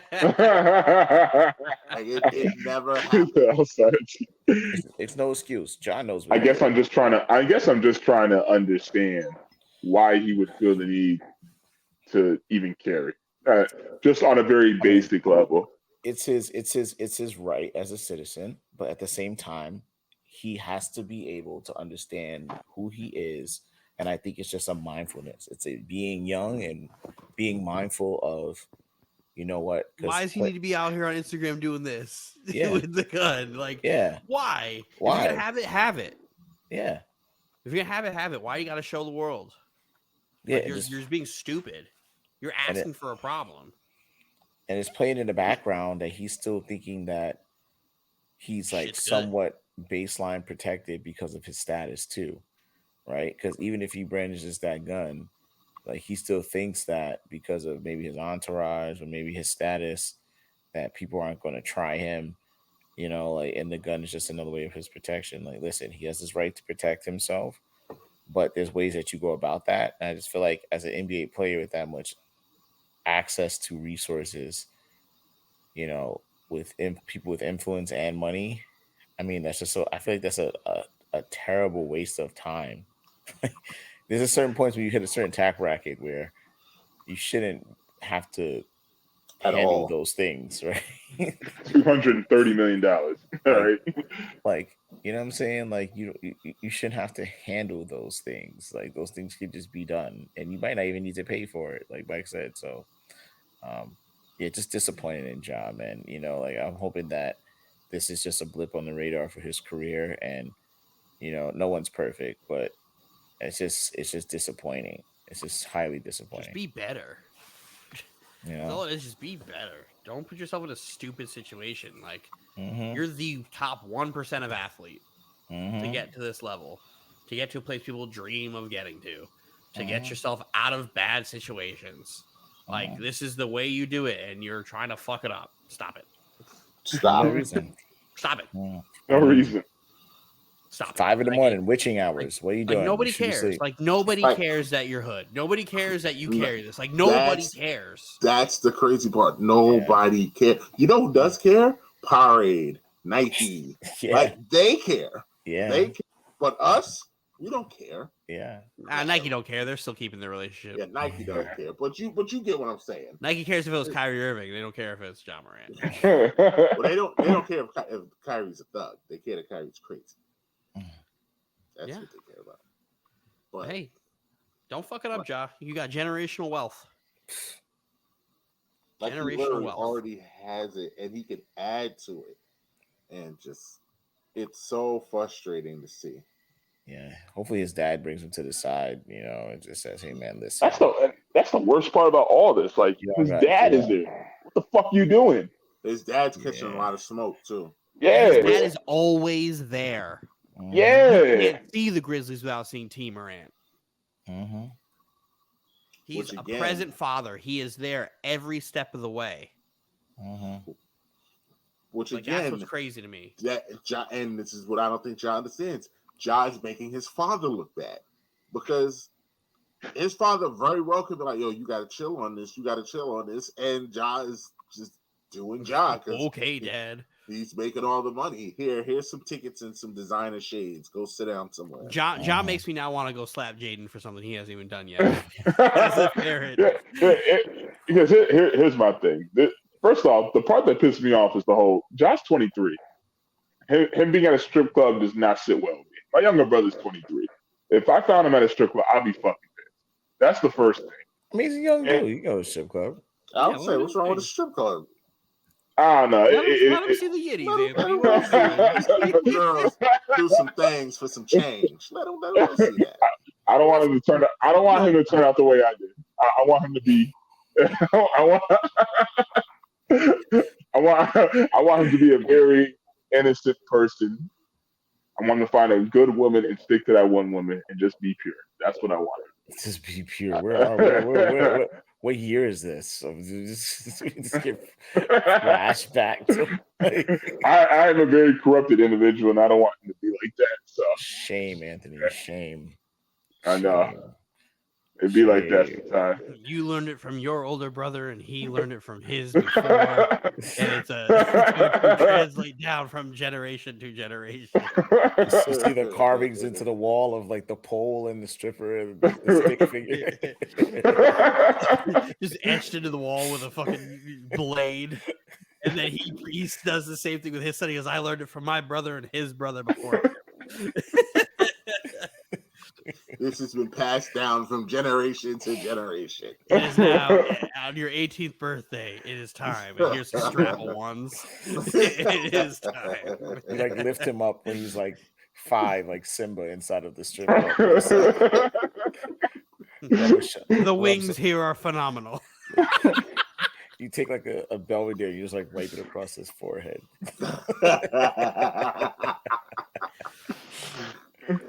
Oh man. So yes. So one more time. Just for Shit like that.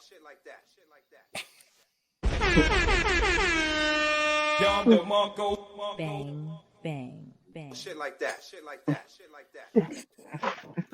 But Anthony, they're young. Let them do their fucking thing. Just don't be dumb. That's the thing. It. No, just don't be fucking dumb.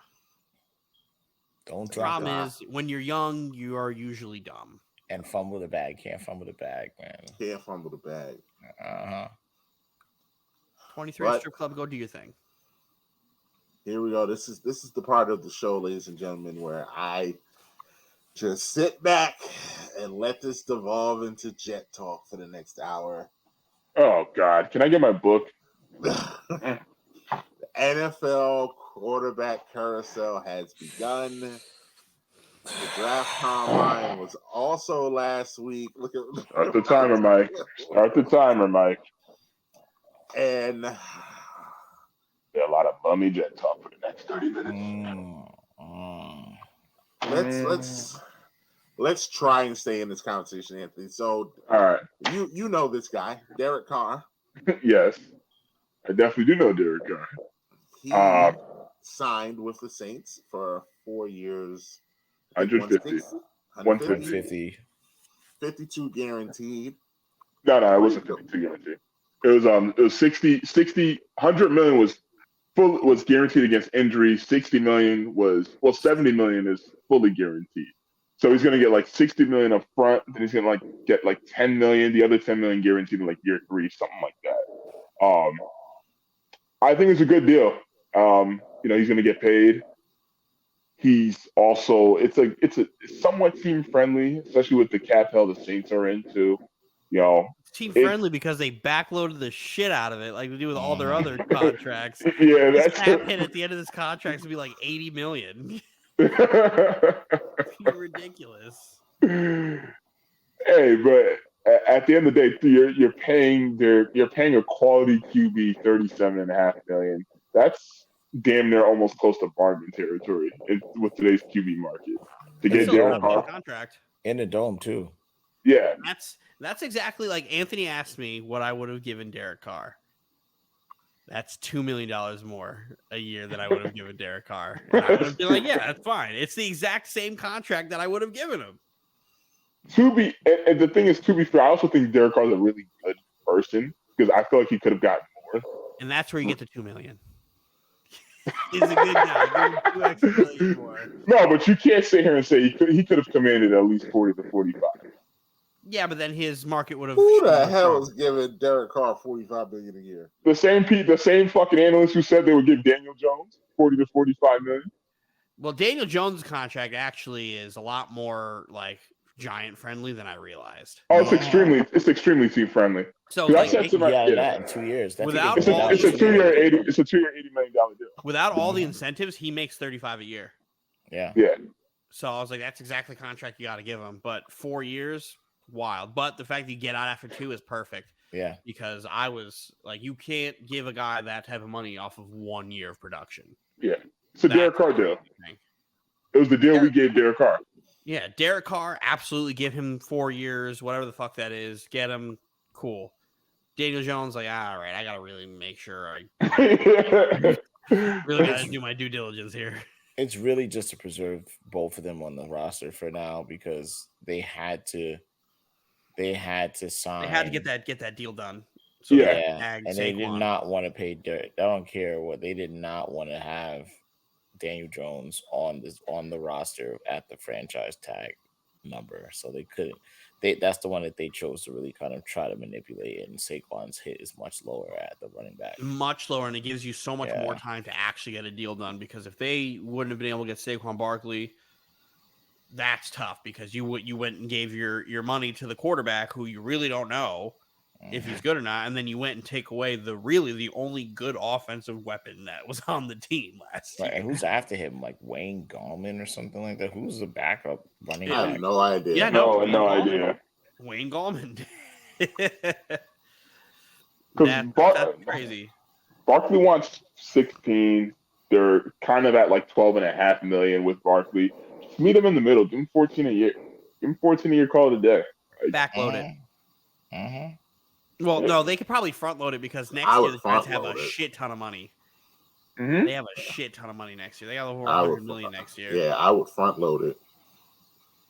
So they'll be in a good spot, especially after the Daniel Jones contract. They'll be able to wiggle around. This year, next year, your extension is going to be X amount. But the Saints signing Derek Carr, which, by the way, I think as we speak today in March, clearly makes Saints the best team in that division. Yeah, good move for the Saints. Very good move. I mean, you could could have had Jameis back next year, and they would have been the best team in the division. That's still not really saying much. Because the Buccaneers quarterback's fucking Kyle Trask. Like Sam Darnold is like Darnold. No, the Panthers don't have a quarterback. Oh, they don't have a quarterback. Oh, because he's Darnold's a free agent. So here's the thing: if the Panthers get Stroud, let's just say they get Stroud, does that make them the best team in the NFC South? It makes them the second best team in that division. I think all around the Panthers still have a better team than the Panthers. Have a great team. The Panthers have a great what team. Dylan says. CJ is going to be a king in this league. He's going to be a dog. CJ's going to be a dog. I'm allowed my opinions. We'll see. Yeah, we'll see. Too, Roz? You too? No, I just don't know that this quarterback crop. I'm not sure. I feel like it's they weird. all. I'm on record with CJ Stroud where I'm like, I don't. CJ is obviously the best one out of all of them, though. Bryce is really good. I think Bryce is really good too. Bryce is really good. The thing is, they're trying to kill Bryce because he's like short by NFL. He's like 5'4". He's Steven's height. That's the problem. But I mean, like he's all he's done is like produce at the college level and win. So I mean, like win.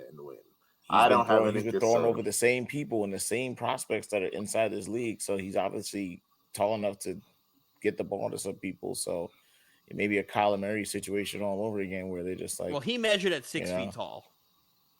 Yeah. So that helps him. So he'll be probably.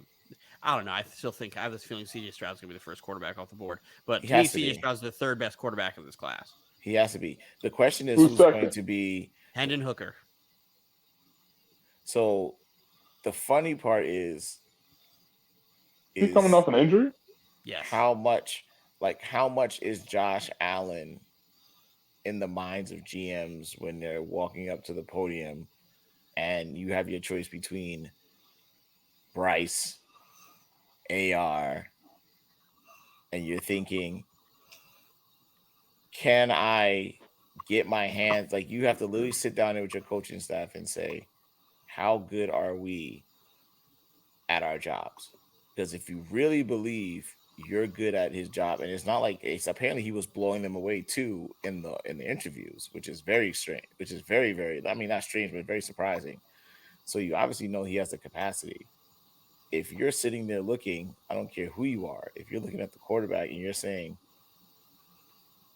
Bryce has like the lower floor, well, he has the higher floor right now, and you look at AR and you're like, if I can get my hands on His this kid, ceiling is ridiculous. his I ceiling know. is His ceiling is a better Cam Newton. yeah, and that's It's literally his terrifying. ceiling. Cam Newton with an arm? Horrifying. Oh my That's God. no, No, Cam had an arm. Cam had arm. Cam didn't have accurate. Yeah, Cam didn't have Yeah, he didn't have accurate. accuracy. Cam had an arm. Cam could throw that thing if he Cam wanted had a to. rocket. Yeah. His receivers had feet for hands. Yeah.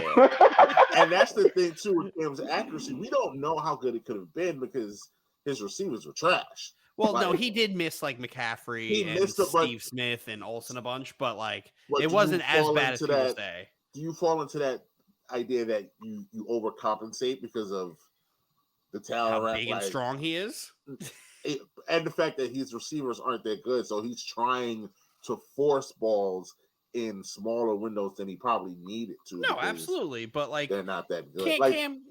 Cam had like Kevin Durant know. forcing passes or jump passes. LeBron, when LeBron throws these passes way worse than he needs to because he knows that it has to be perfect for that guy to score.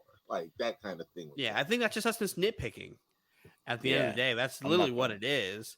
Because at the end of the day, when you're Cam Newton in that run, you're, I don't know, trucking 6'4", 235-pound linebackers and like Cam Chancellor just for the fun of it.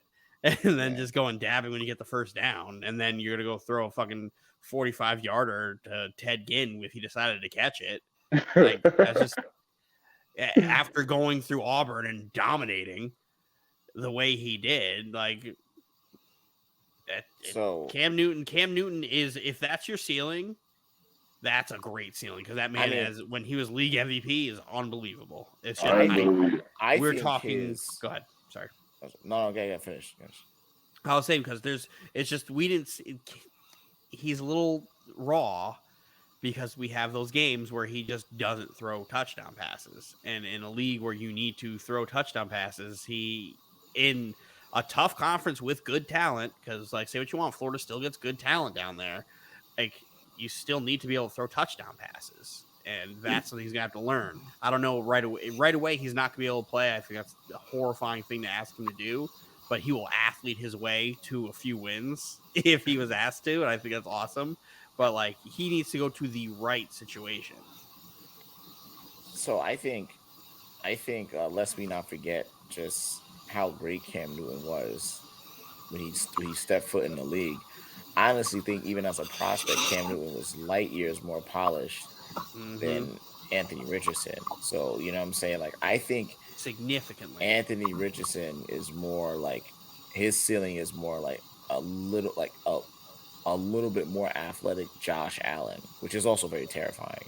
Like, I think, it's like the accuracy issues in college, like he's had better competition to face than Josh Allen in college. Yeah, Josh Allen was a slinger of the football, though. That's where they're a little different. But the thing about Anthony Richardson is, I feel like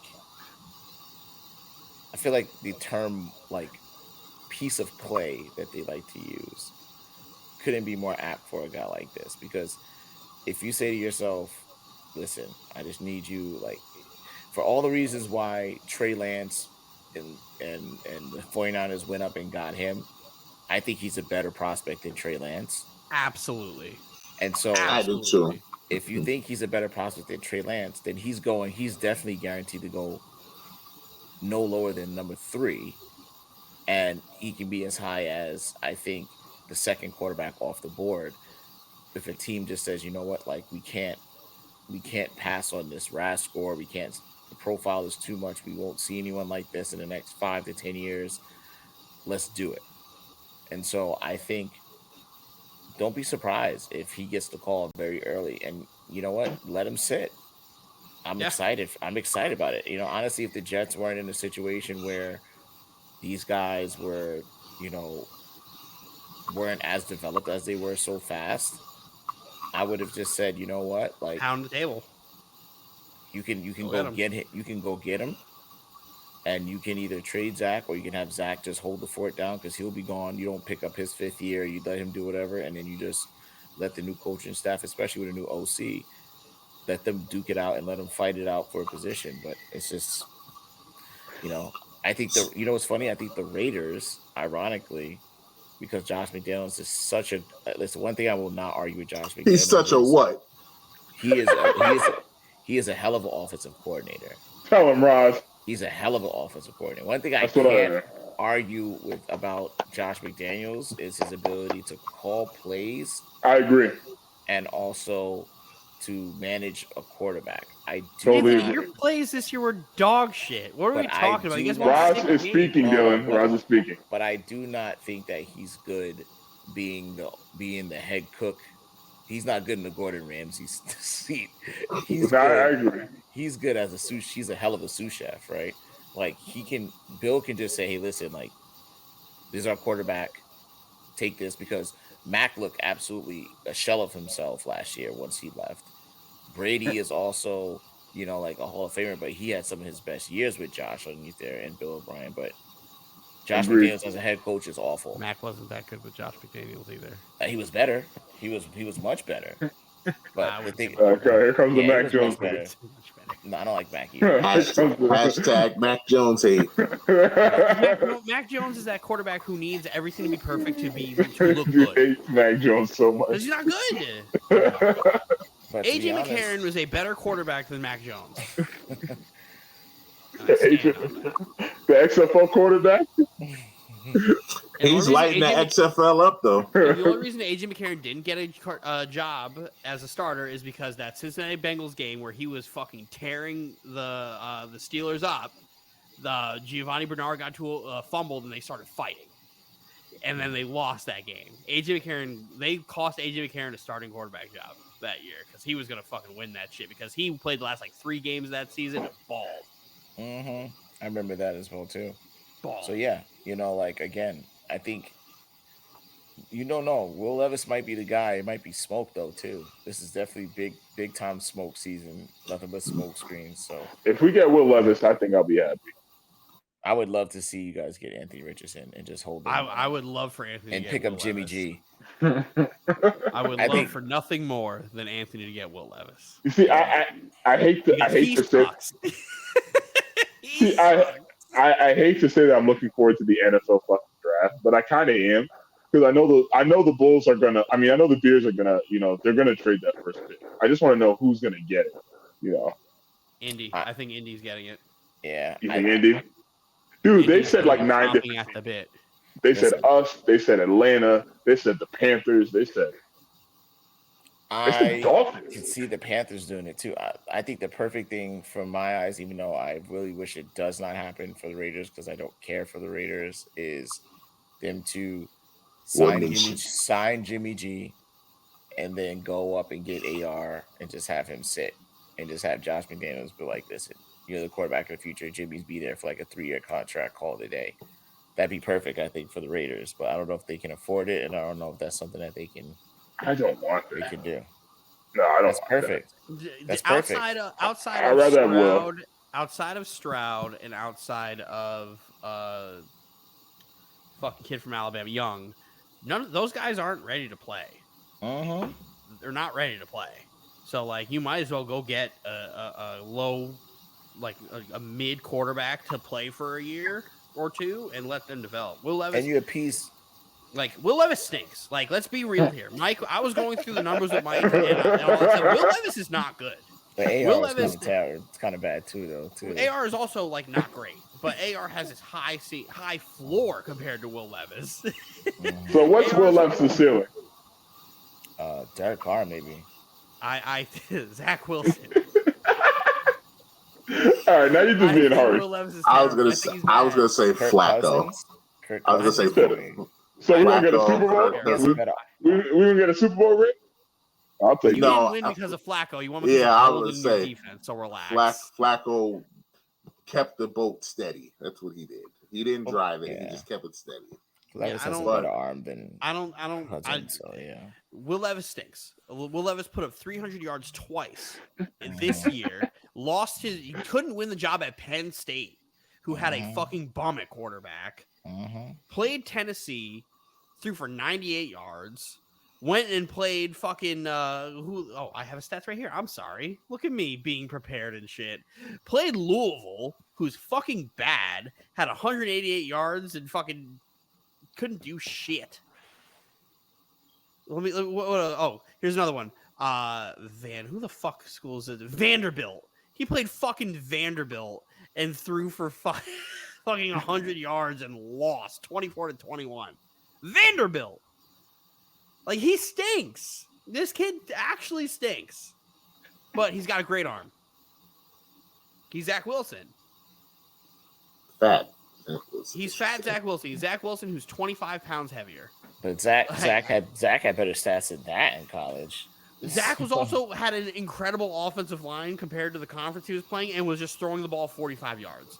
The problem with Zach Wilson is his tape that you look at, there was 0 4-yard routes being thrown. All of his tape was him throwing bombs and rolling out, which is still an anomaly to me. That somebody is so good at just throwing the ball fucking 60 yards down the field at the flick of his wrist, but can't throw a screen pass. It's like an awful version of Brett Favre. That's basically what that is. It's terrible. It's just a terrible Brett Favre. Basically. It's terrible. That's all Will Levis really is. Is just, I can throw the ball real fucking far. I will throw bombs. I will throw you fucking bombs, but don't ask me to throw a slant. We got Devontae Adams. Yeah. But we went this far. But the QB carousel would be nothing without a special flight leaving out of Westchester County Airport. Jump out of the plane. Meeting a certain somebody in California. Jump out of the plane. He, who has not to be named yet because we're not going to talk about that until that's done. But let's just say the Jets are in the air. The owners over there. He brought. I see lobbying Woody, by the players. It was Jaime. It was Saleh. It was Douglas. Anybody who is a major decision maker went on this thing just to find out that Aaron's not ready. Yep. But I'll tell you this. Doesn't stop the Jets from clearing cap space. Oh, no, they've already started doing it. Yeah, that doesn't stop them from clearing cap space. They've been clearing cap space right now. The problem here now is they've made it very clear that Aaron Rodgers is priority. Lamar Jackson just became available, and that is where I think they should be shifting. Because I would much rather give up the... What? I don't like that. I don't like that. You're not going to be able to sign anyone. Forget about that.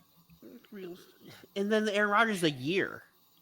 But you will be able to keep. Listen, you can't do year. Lamar. You can't do Lamar right now. You can't do Lamar for two firsts and what's going to be a bigger contract than Deshaun Watson, which I think he deserves. But you can't do it. But what's the price for Rodgers? It won't be 2 first-round picks and a guaranteed $280 million. I disagree. It ain't gonna be that. It won't be the guaranteed $200 and something million, but it's still going to be that contract. And it'll more than likely still be 2 firsts. It will not be 2 firsts. If it's 2 firsts, it's not 2 firsts. You're going to be furious. So, Raj, you wouldn't give 2 firsts? No. Wow. No, not to a 40-something-year-old Aaron Rodgers. Absolutely. It's not the 2 firsts for me. It's the money. It's the 2 firsts and the money. It's not going to happen. It's not going to happen. Jets can't afford to do that. Jets can't afford to do that. If they could afford to do it, I would do the 2 firsts. They're not doing it. I'm not giving, but like if the asking price for Rodgers turns out to be 2 firsts, and then the Jets don't get Rodgers and end up with Jimmy G, this is a disaster. You're gonna get what you're gonna get. It's a disaster. You're gonna get a first, maybe at most. And it's not going to be probably this year, and it's going to be Green Bay next year. Green Bay absolutely is getting your pick. Green Bay wants 13. They are absolutely. Then we ain't got nothing to talk about because Green Bay. Green Bay has no leverage. Green Bay is not trading that man for at least 1 first round. Green Bay has no leverage. Okay. Green Bay has no leverage. So who has the leverage? Green Bay or y'all? Because y'all have put all your chips on it. Aaron Rodgers has leverage. We don't. Nobody has leverage. Aaron Rodgers has leverage. If Aaron Rodgers says, it's either the Jets or I'm going to play for you guys, and they don't want him to. They don't want him to play for the Green Bay Packers. Let's make that very clear, because that means one of two things is going to happen. Either he's really good, and you're going to waste another year of Jordan Love riding the bench. So that's a first round pick that you're trying to salvage, but you don't even still have an idea what he is. Or he's horrible, and then you play Jordan Love anyway, and now you're paying him like $80 million to be a terrible old quarterback. You can't have that. They do not want him to play on the Green Bay Packers again. And so they have every incentive to try to make sure that he is going to pick the team that he wants. All they did was tell him, we're not trading you. The only leverage they had, and it's really not leverage, but they just said, hey, we've done right by you. We gave you your contract. Just, we're not going to trade you to anywhere inside the division. So if you want to negotiate with the Jets, fine. If there's any other place you're interested in, we could talk to them. But no one's going to give up 2 first-round picks and all the money you think Aaron Rodgers is going to get for Aaron Rodgers. The 49ers, who everyone says they're not going to be able to get to him because he's not trading them. He doesn't want to go there. And they're not trading him, right? So who's the other AFC team that's going to have the talent that has room for him? All the young quarterbacks basically reside in the AFC mostly. Where is he going? I'm just going to be furious that when Aaron Rodgers is our quarterback and then he's gone the next year. But you're expecting that. Furious. But you're expecting that. But that's why I don't want it. No. But we should have just went and signed Derek Carr. That's perfect. That's perfect because it all lines up. It does. It all lines up because you're not picking up Zach Wilson's 5th year. Fuck Zach Wilson. Burn him. Right? You know, if he leaves next year, this is what happens. You're not picking up Zach's 5th year. That's number 1. Number 2, Aaron Rodgers is off the books, so that means that he's retired. That's number 2. Number 3, the quarterback crop that's coming out next year is much better than the quarterback crop that's coming out this year. Aaron Rodgers move is a move to make sure they develop Zach Wilson.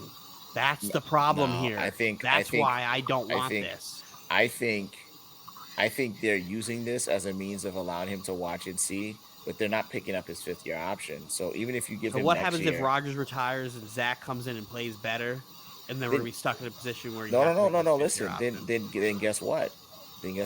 It's the Daniel Jones situation all over again. Then I don't want that. But it's found money. It's found money. You have a quarterback that's like 24, and he's great. But if you're the Jets, you can't hitch your wagon to Zach Wilson. Can't hitch it to Aaron Rodgers either. No, but you can hitch it to Aaron. You can hitch it to Aaron Rodgers because outside of Derek, the reason why Derek Carr was even a real consideration is because of the lack of draft compensation that was needed to get him. That's why.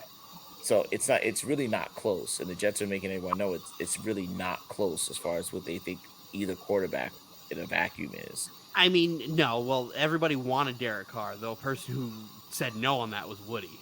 No, the reason why they want Derek Carr is because they don't think that the talent is that much far from Aaron Rodgers.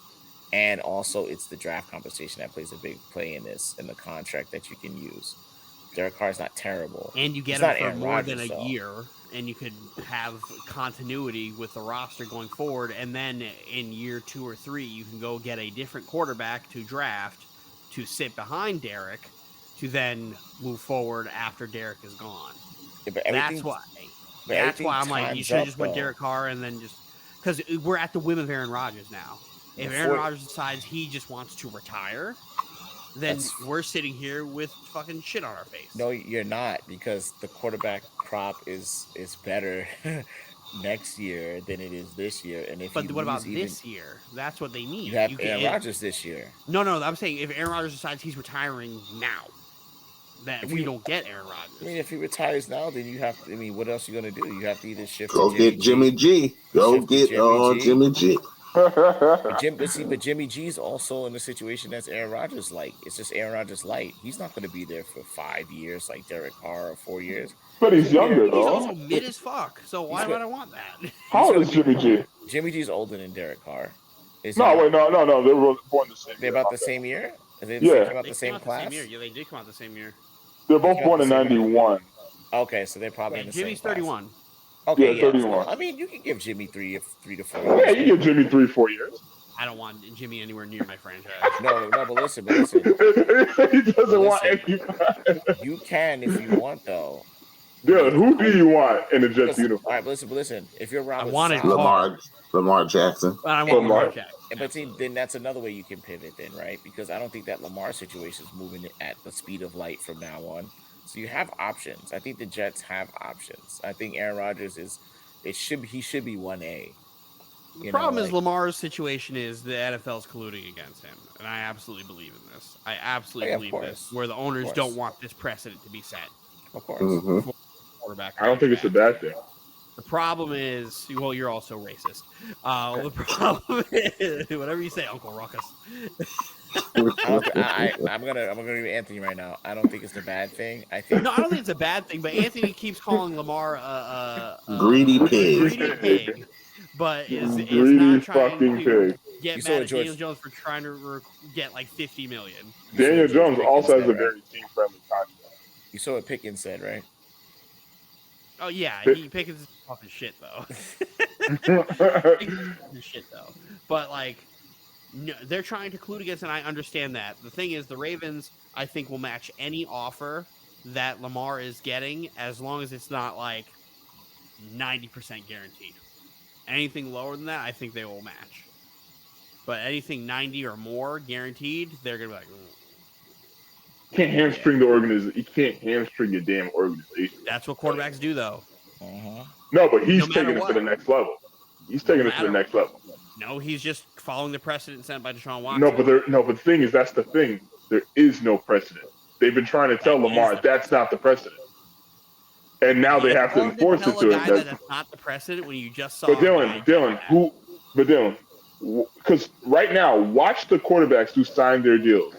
It ain't gonna be nothing to what Lamar's asking. Any of them top 5 quarterbacks?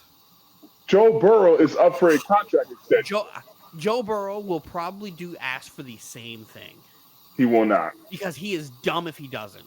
He will not. Him nor Herbert will do that. Oh, is it? Oh, here we go. Now say it in Uncle Ruckus' voice. Oh God! If I'm Joe Burrow, I'm taking the Bengals to the cleaners. Lamar the cleaners. If you are any quarterback, you're going to say, "I want." How are they going to pay Chase and Higgins? Contract. How are they going to pay Chase and Higgins? That's their problem. That's their problem. That's not my problem. That's the starting point. He's absolutely going to ask them for $50 million a year. Absolutely. And you know what's going to happen? In the NFL, the Bengals are going to give it to him. Top 5 quarterback, and you are not trying to take your organization to the cleaners. You are doing it wrong. And the Bengals will give it to him. Or maybe you still want to have a freaking team around you. That's not his problem. That's not his job. Well, I'll tell you this: T. Higgins is gone. That's a guarantee. They're saying they're going to keep Higgins. They're not going to keep T. Higgins and Jamar Chase. They have to pay. They have to pay Higgins like now. Yeah, they have to pay him. Second rounder. They have to pay him. They have to pay Joe. They have to pay Jamar Chase coming up. Joe Mixon is about to be gone. But yeah, they said he needs to restructure. He's going to be gone. Well, Joe Mixon is probably going to jail. So wait for what? Apparently, there was gunshots coming out of his home for some kids having a Nerf war in his front lawn. Yeah. Oh. Yeah, so he's probably going to jail for a while. You know. Okay, that's one way to free up cap space. So yeah. Jesse Bates is gone. They have to. Yeah, they'll figure it out, and then you draft. Figure it out, and you have to do it through the draft. So if you have a top 5 quarterback, this is no matter what contract you give them, whether it's fully guaranteed or if it's Patrick Mahomes' contract, you're still going to hinder the organization. The problem is the cap isn't real. And organizations can finagle the cap whatever way they want. The problem is there's only 4 GMs in football who do it. And honestly, you're just happy that it's your time to do it, and you just do it because you know the longer you wait, the more it's going to be. Anthony, if you had a top 5 quarterback on your team, you would be like, pay him immediately, because you lose a top 5 quarterback. Now you are poverty. You know, I talk to my manager a lot. You know, he's a diehard Jaguars fan, and he really talks about he's really against paying quarterbacks this kind of money, and I really do agree with him on that. You know, I really do feel that Baltimore should not budge if Lamar's asking for too much money. Let his ass walk. And I said the same thing for. I'm not gonna say the same thing for every team, but I wish there could be a trend where it's like, okay, we're not going to fuck our whole team up for one player. All right, I mean, come on. We know Pat Mahomes is the real deal, but then you take potentially Higgins off of that Bengals team, and now it's just like what Chase. No one knows what's gonna happen with Mixon. Go and get another one. Yeah. That's Yeah. Just get him off the tree. Just get him off. You Just can get him off the game. Cincinnati does a great job of drafting wide receivers. No, they do. No, that's true. That is very true. They do a great job. But that doesn't mean that trend's going to continue. I mean, but at some point, you can't have a superstar at every single position, at more than one position. You gotta let somebody walk. Gotta, at the end of the day, who's more important, the quarterback or the second wide receiver? Quarterback. Because guess what? You can go get a second wide receiver. Except the Bengals said they're absolutely going to retain all three guys. I mean, that's what they say. They can say that. That's what they say. Can't wait to see them do it. Can't wait to see them do it. Why would you want to get rid of them when you still have another year of them before you have to start paying people? And Jamal Adams is supposed to be a Jet for life. Like you're going to get one more year out of this core, and then you got to start moving. Yeah. And the way wide receivers get drafted now, you could get T. Higgins in the 4th round if you do your due diligence. It's not like T. Higgins was a top 5 pick. No. T. Higgins was the 2nd pick of the 2nd round. T. Higgins is nice, though. Yeah, of course. But the crazy part is as well, too, is don't be surprised if Lamar gets traded also during the draft as well, too. The draft always comes into play where, let's say they've been talking to some teams behind the scenes and they're like, well, you know what, like, we'll let you guys negotiate, but straight up, if the board falls a certain way, we'll take your pick and we'll also take the next year's pick that you have and maybe some other that would come with just negotiating. Yeah. Because if Baltimore just refuses to match the offer, they automatically get 2 firsts. Yeah, but see, the problem is that's based upon whoever, like a restricted free agent in basketball, right? That's like whoever gives the best contract at that point. But you can control. You can match. But in the draft, you can control. You can control who that person is, and then they can negotiate after it too. If no one negotiates before the draft happens, then you take the route of dangling Lamar Jackson during draft day. Then you can dictate the package that you get, and that just goes. Then you just transfer that whole entire non-exclusive tag to whatever team you trade him to. It's still on the board. I mean, this is gonna be I did not think it'd be this wild, but it's gonna be a wild draft night. Because I feel like Lamar's gonna turn down whatever contract the Ravens give him, just because of them not trying to lock him up. I feel like he thinks he's disrespected. He is being disrespected. By not doing it, and he is being disrespected by not doing it. And I know Anthony disagrees with the Deshaun Watson thing. The problem is the Deshaun Watson contract exists. And as long as that Deshaun Watson contract exists, every single quarterback who is going to be a free agent deserves to use that as leverage. But they're not going to. But you don't know that. Because guess what? Every contract that comes up from like the best players in their position, what is the constant thing? I promise you, none of them are going to ask for new highest paid. They are the new highest paid player. No, but that's not the problem with Lamar. The problem with Lamar is that he wants insane guarantees. He wants the same guarantees that Deshaun Watson got. And he's not going to get it. And none of the other quarterbacks are going to get that either. Okay.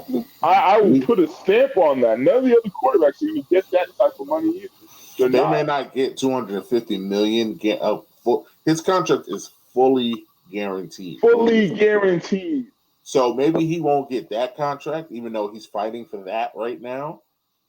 But I promise you, he's going to get, wherever he goes, he's going to get at least 60 to 75% guaranteed.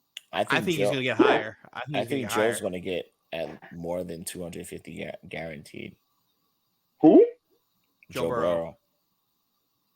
No. I think the contract is going to be for much larger, but I think he's going to get at least 250 of that guaranteed.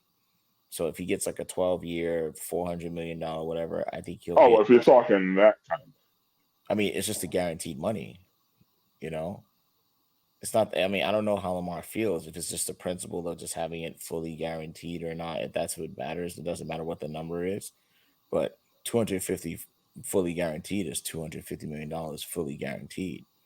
I don't care how you spin it. Like, you know what I'm saying? Like, I don't know what he's looking for. If it's just principle, like, just make it all guaranteed no matter what. But if someone gave you a 12-year, 450 million dollar contract, and they said, "Well, here's 275 like million guaranteed," I mean, I don't see how that's a problem. I don't know how that's a problem. Like, but if it's a principle thing, maybe it is. I'm not Lamar Jackson. You know what I'm saying? And it's hard to leak stuff when it's he's the agent. He'd have to leak it himself. So Yeah, it's either he leaks it or the team leaks it. If the team's leaking it, he's gonna be pissed. Yeah. That's just How ill do you- will.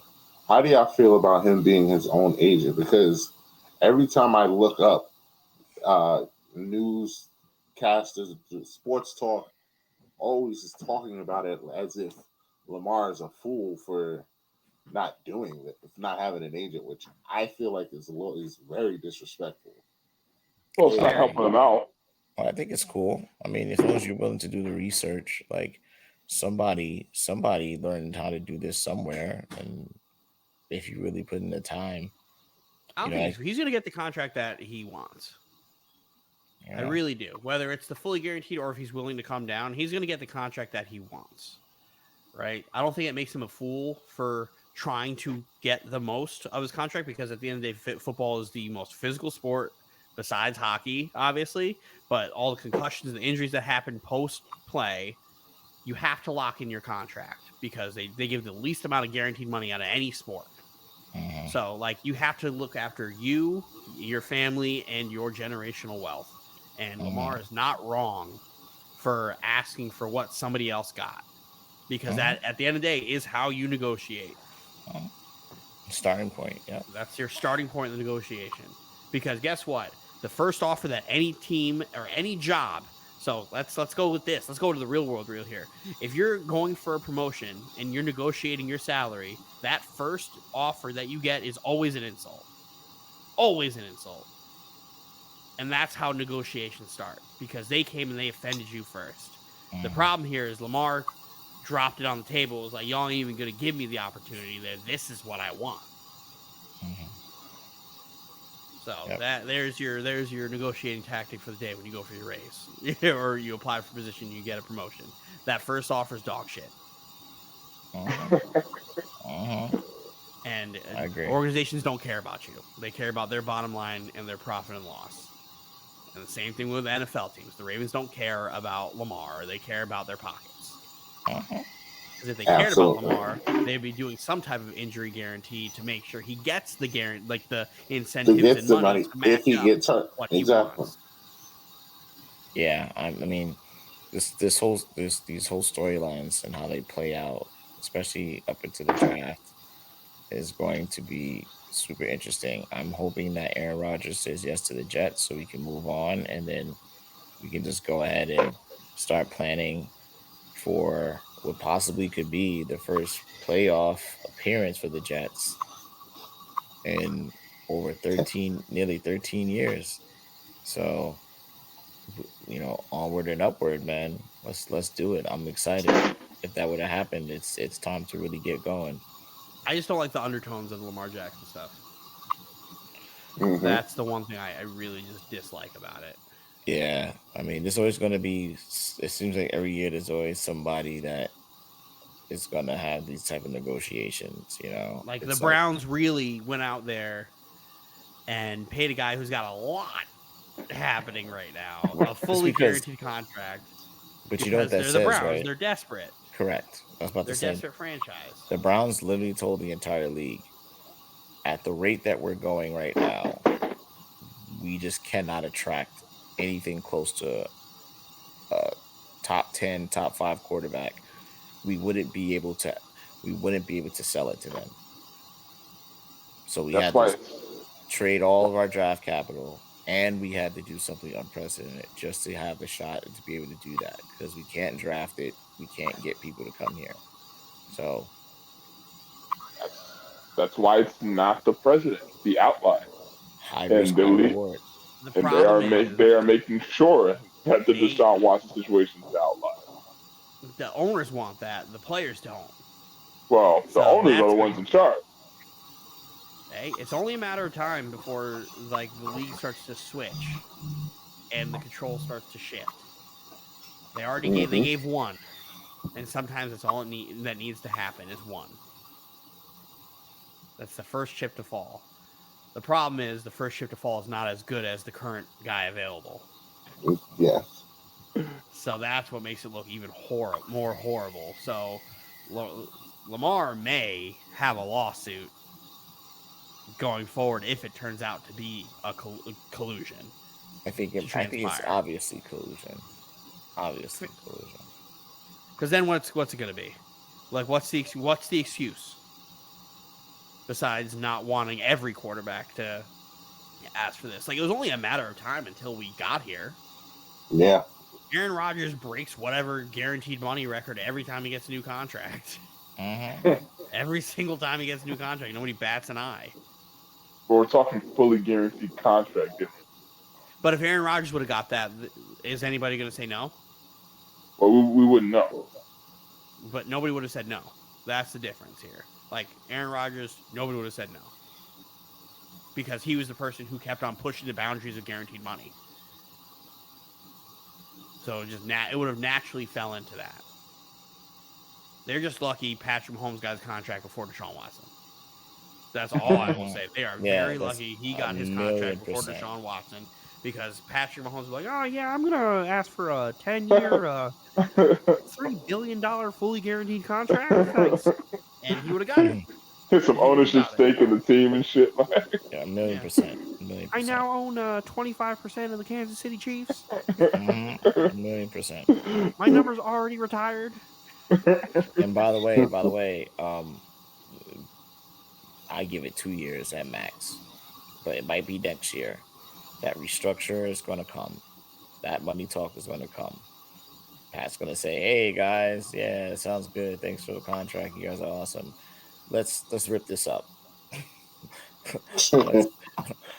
let's reevaluate this situation." Well, they already started doing that because his salary this year completely got converted to signing bonus. At the beginning of the year, he ended up getting like a $35 million signing, like a bonus. Yeah, That's what's crazy. They just make the cap non-existent. The way they can finagle it, but again, Jerry Jones does it. The Saints do it. The Chiefs do it. Like that's kind of it. Yeah. Nobody else knows how to work this imaginary number. The Saints operate in minus $40 million in cap, and still were able to sign a quarterback. Yep. That's crazy to me. That's what's crazy to me. And yeah, Michael Thomas's contract, his contract hit if they cut him is $50 million. So he's sitting pretty. He's sitting pretty good. What's going on with Kamara? The waiting game. He pled not guilty. He probably suspended. He actually pled not guilty. Pled not guilty? Are you serious? I was like, he's bold. He's going to try to pull the self-defense on, but I mean, he's going to get suspended. You watch it. It's not even a suspending. He's going to jail and his contract's going to get voided. And then there is no suspension here, Roz. That man is going to fucking list where he's going to be like indefinitely just not allowed in the NFL. Yeah, he's damn near done. Yeah, I mean the video's horrendous. Insane. It's horrendous. He's like that, and then that's potential Joe Mixon territory too. Yeah, what happened with Joe Mixon again? He allegedly shot some kids outside, or shot. I don't want to know if they're kids. They could have been like adolescent teenagers, like early 20s, who were having like a Nerf war on his lawn. And gunshots were fired out of his house. Did he harm any of them? I don't know that off the top of my head, but they're unaware if it were Joe or not. But the shots allegedly came out of his house. Ooh. So okay, yeah, it's not great. So Bijan Robinson to one of these teams. And going back to Kamara for a second, I never saw the video. I heard the video was brutal. Yeah, It's you not see the great. video. It's not Yeah, great. you see the Not video. it's And not, if it's anything not like good. that Zach Stacy shit, then I don't want to see it. No, it's not like It's that's not. that's It's not different. like that, but But it's pretty. It's a point that it gets like you're like okay, like that's like over the top. like I said, Anthony, the And fact then that he he went to pled go play not in the Pro guilty. Bowl. And then got It's arrested wild. subsequently after the football. Oh Wild. God. What happens Wild. in Vegas, right, Anthony? Culture. Culture. Ah, All right. We only got one topic left. It is the name of our. He is the reason for the name of our episode this week. Jon Jones. I fucking told you so, Michael. I think he I owe you is- Gatorade, right? Yes. Yeah. He y'all is y'all the better than greatest Gatorade. of all Yes. time. Yes. Well, The Dylan drinks Diet Coke, but yes. I'll take Gatorade. That's fine. Whatever works. I'll take whatever because I want it. I don't fucking care. Jon Jones is the greatest of all time. Again, Francis Ngannou looked like fucking Kurt Angle when he fucking wrestled down Cyril Gane. What seems like forever ago. And you thought Jon Jones was gonna lose? You thought Jon Jones, who is a better wrestler than Francis Ngannou?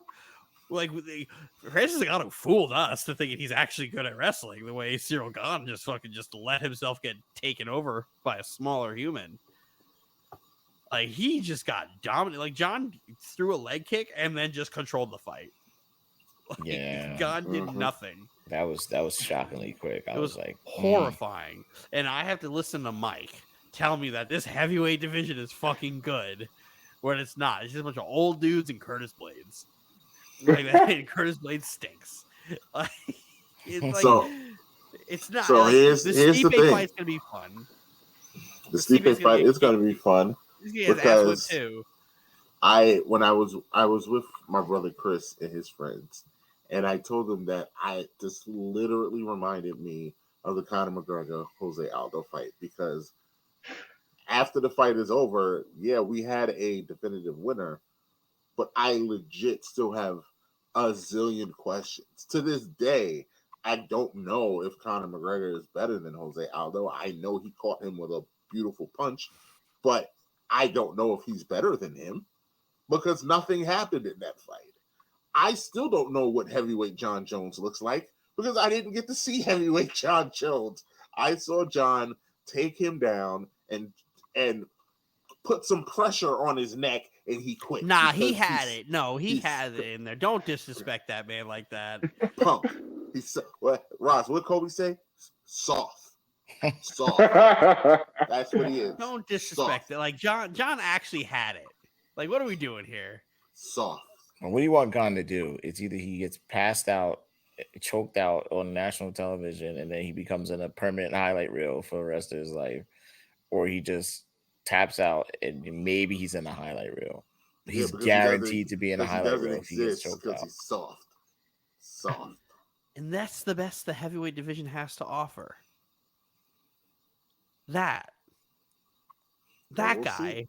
Stipe, Because and like One I thing said, that would kill John Blades. would have been the power of Gane. That would have been the power.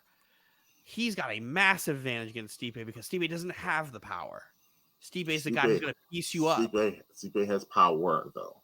He Don't has act like power, but he Stipe doesn't have the power. I saw him knock out DC. After he pieced dudes up, he doesn't go one hitter quitter. That's the one thing that's going to have to put John out. Is a one shot. John's not going to sit there and get pieced up. That's how Stipe fights. Stipe's going to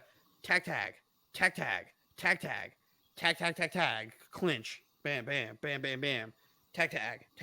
He pieces you up the whole fight. John doesn't get pieced up. John takes a big hit. That's been his problem. That was my big worry with Gane, but it just turns out Gane's just a big old pussy. Soft. He rolled over. Curtis Blades not going to handle him. Curtis Blades is not going to handle John well at all. Who in that John, like John beats Stipe? He just John needs to retire because there's nothing else for him to prove. John, he is going to retire before he fights Blades, which sucks. But Jon is not gonna do that to Blades. I can promise you that. We don't need to see Jon fight any more mid. I got to watch him fight so much mid in his last 4 fights at fucking light heavyweight. I don't need him to fight any more mid. He almost lost 2 of those fights.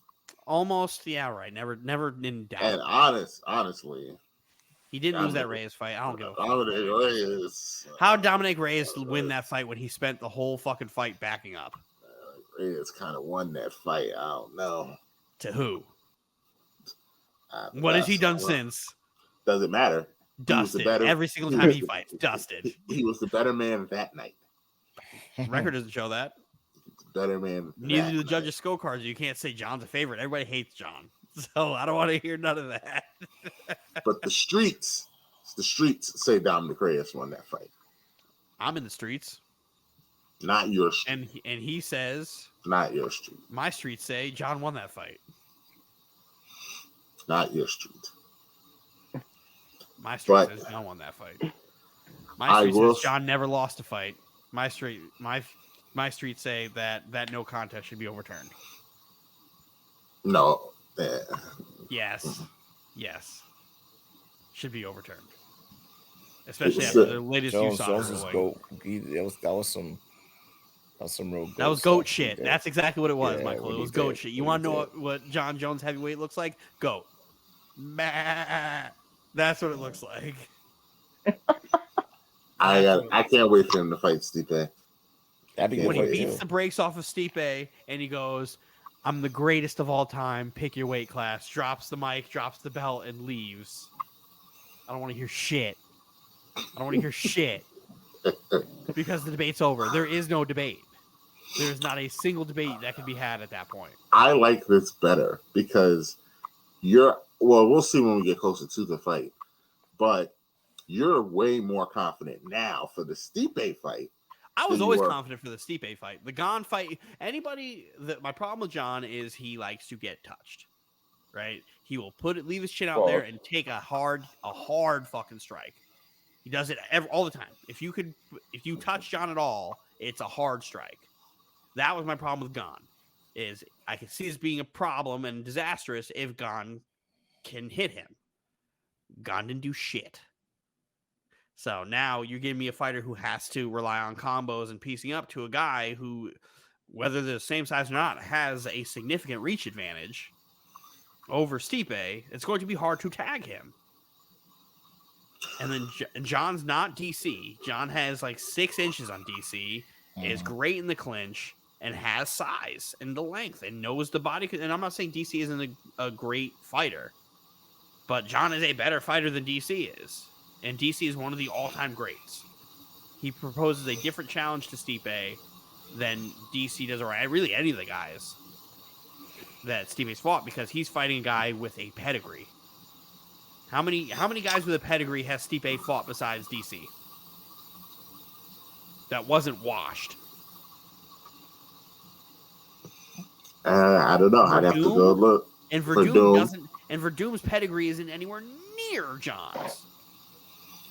But in the same breath, this is the most accomplished fighter Jon has fought in years. I would say since DC. I would still pick Jon.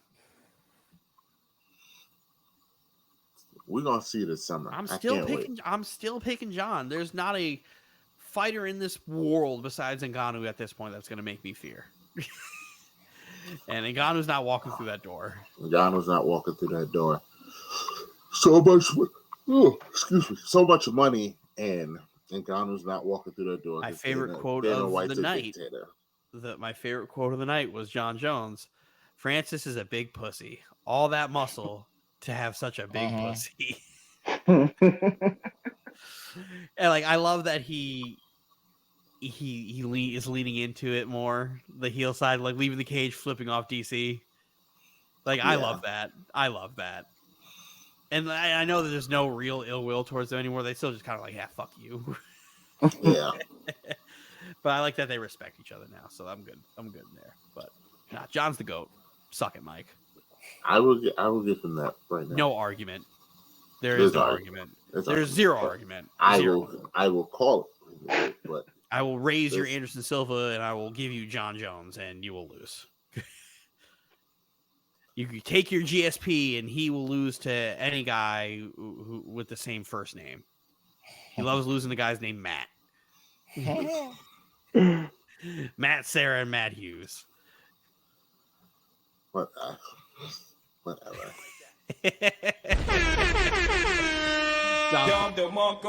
Bang, bang. Jon Goat Jones. Throw the bones away. He's the GOAT. Well, everyone, thank you for watching. Hit that like, share, subscribe button, notification button so you can get updates of when we drop episodes. This has been a fun night. Follow us on all the platforms: Apple Podcasts, Google Podcasts, Spotify, Amazon Music, iHeartRadio, Instagram, YouTube, Twitch. We're on all of it. Wherever you get your podcasts, we are on there. This has been a fun night. Join us next week where it will be more basketball and it will be March Madness time. So stay tuned. It's going to get fun for the next few weeks. The road to the playoffs. We'll let Roz take us home first. Yes. Thank you very much, everyone, as usual, for tuning in. Definitely appreciate you. We definitely love you. Keep reaching out. We'd love to see you and hear from you, your feedback. If you have any means of doing that or any of the platforms that we have, please, we'd love to hear from you. Want to say definitely it's March Madness time. Shout out to the Duke Blue Devils. Hope you guys do great. And also, fingers crossed for the Jets to find their quarterback and to lead us into hopefully a new era of Jets sports. So we're looking forward to that. But thanks for tuning, everyone. Can't wait to see you and talk to you again next time. Peace out. All right, another great week, another great episode. Can't wait for that March Madness. Going for the top this year. Yeah, so can't wait for that. Same thing with the Jets, but we're not as bummy as them. Hopefully, we'll get our QB situation fixed. You're worse. Last time you guys won a playoff game.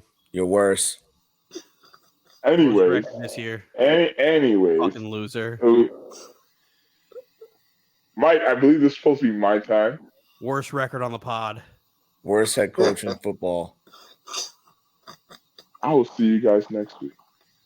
Nothing but former Patriot scrubs.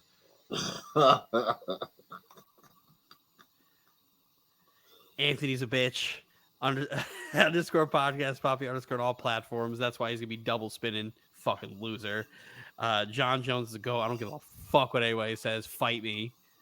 If this is, I will die on that hill. The only other person you could put in that conversation is Fedor, and you'll still fucking lose. I don't give a fuck. Ryan Garcia versus Tank Davis is actually happening. That's incredible. Thank you, boxing, for finally fucking doing something. Fucking losers. And yeah, we're out here. Thank you to all the listeners. Yeah. Well, yes. Thank you to everyone for watching. Shout out to the Knicks. Bing bong, as I said. Follow us on everywhere, on all the platforms. March Madness is here. Feels like we've been talking about this forever. I'm ready. I can't wait to get this going again. And baseball is coming. We'll be doing baseball talk soon. World Baseball Classic. World Baseball Classic is going on right now, but it's early, and I don't care about Panama versus the Netherlands. So next week we'll do a deep dive. Can't wait till Puerto Rico and Dominican Republic are just going balls to the wall, and I could claim both. Can't wait. Fraud. Hey, man, I am what I am. Follow me on all the socials. IAM underscore MBJ on all the socials. Shout out to the Knicks. Hashtag 42 wins. Hopefully by the time we're back next week, hashtag 42 wins will be a thing. Now with this schedule. See, Anthony, that's why you hashtag 42 wins. light the beam for James. And yeah, I'm out of here. It's almost Yankee time. It's almost time.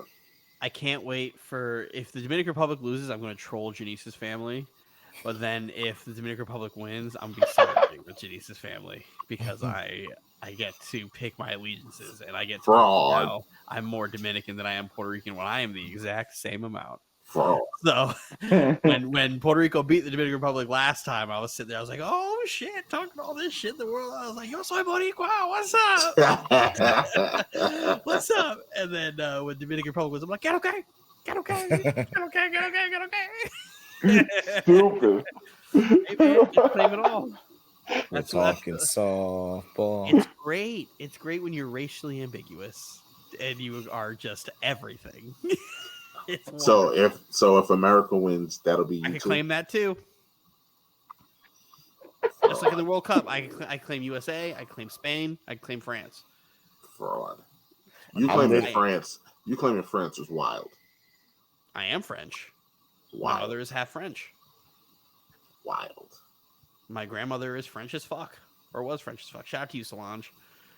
R.I.P.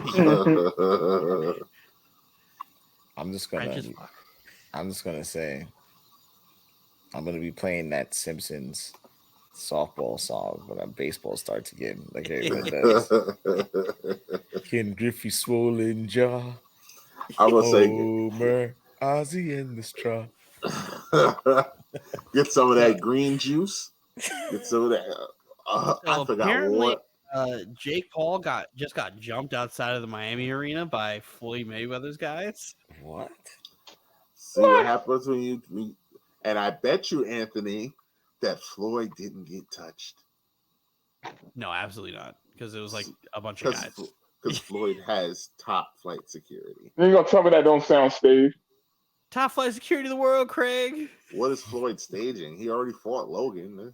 What does Floyd need to do? He's not fighting. He's not gonna fight Jake. He's not gonna fight Jake. Jake is like twice his size, so he's not gonna fight Jake. You beat the shit out of Jake. You probably would. Beat the shit out. Probably you would beat the shit out of Jake.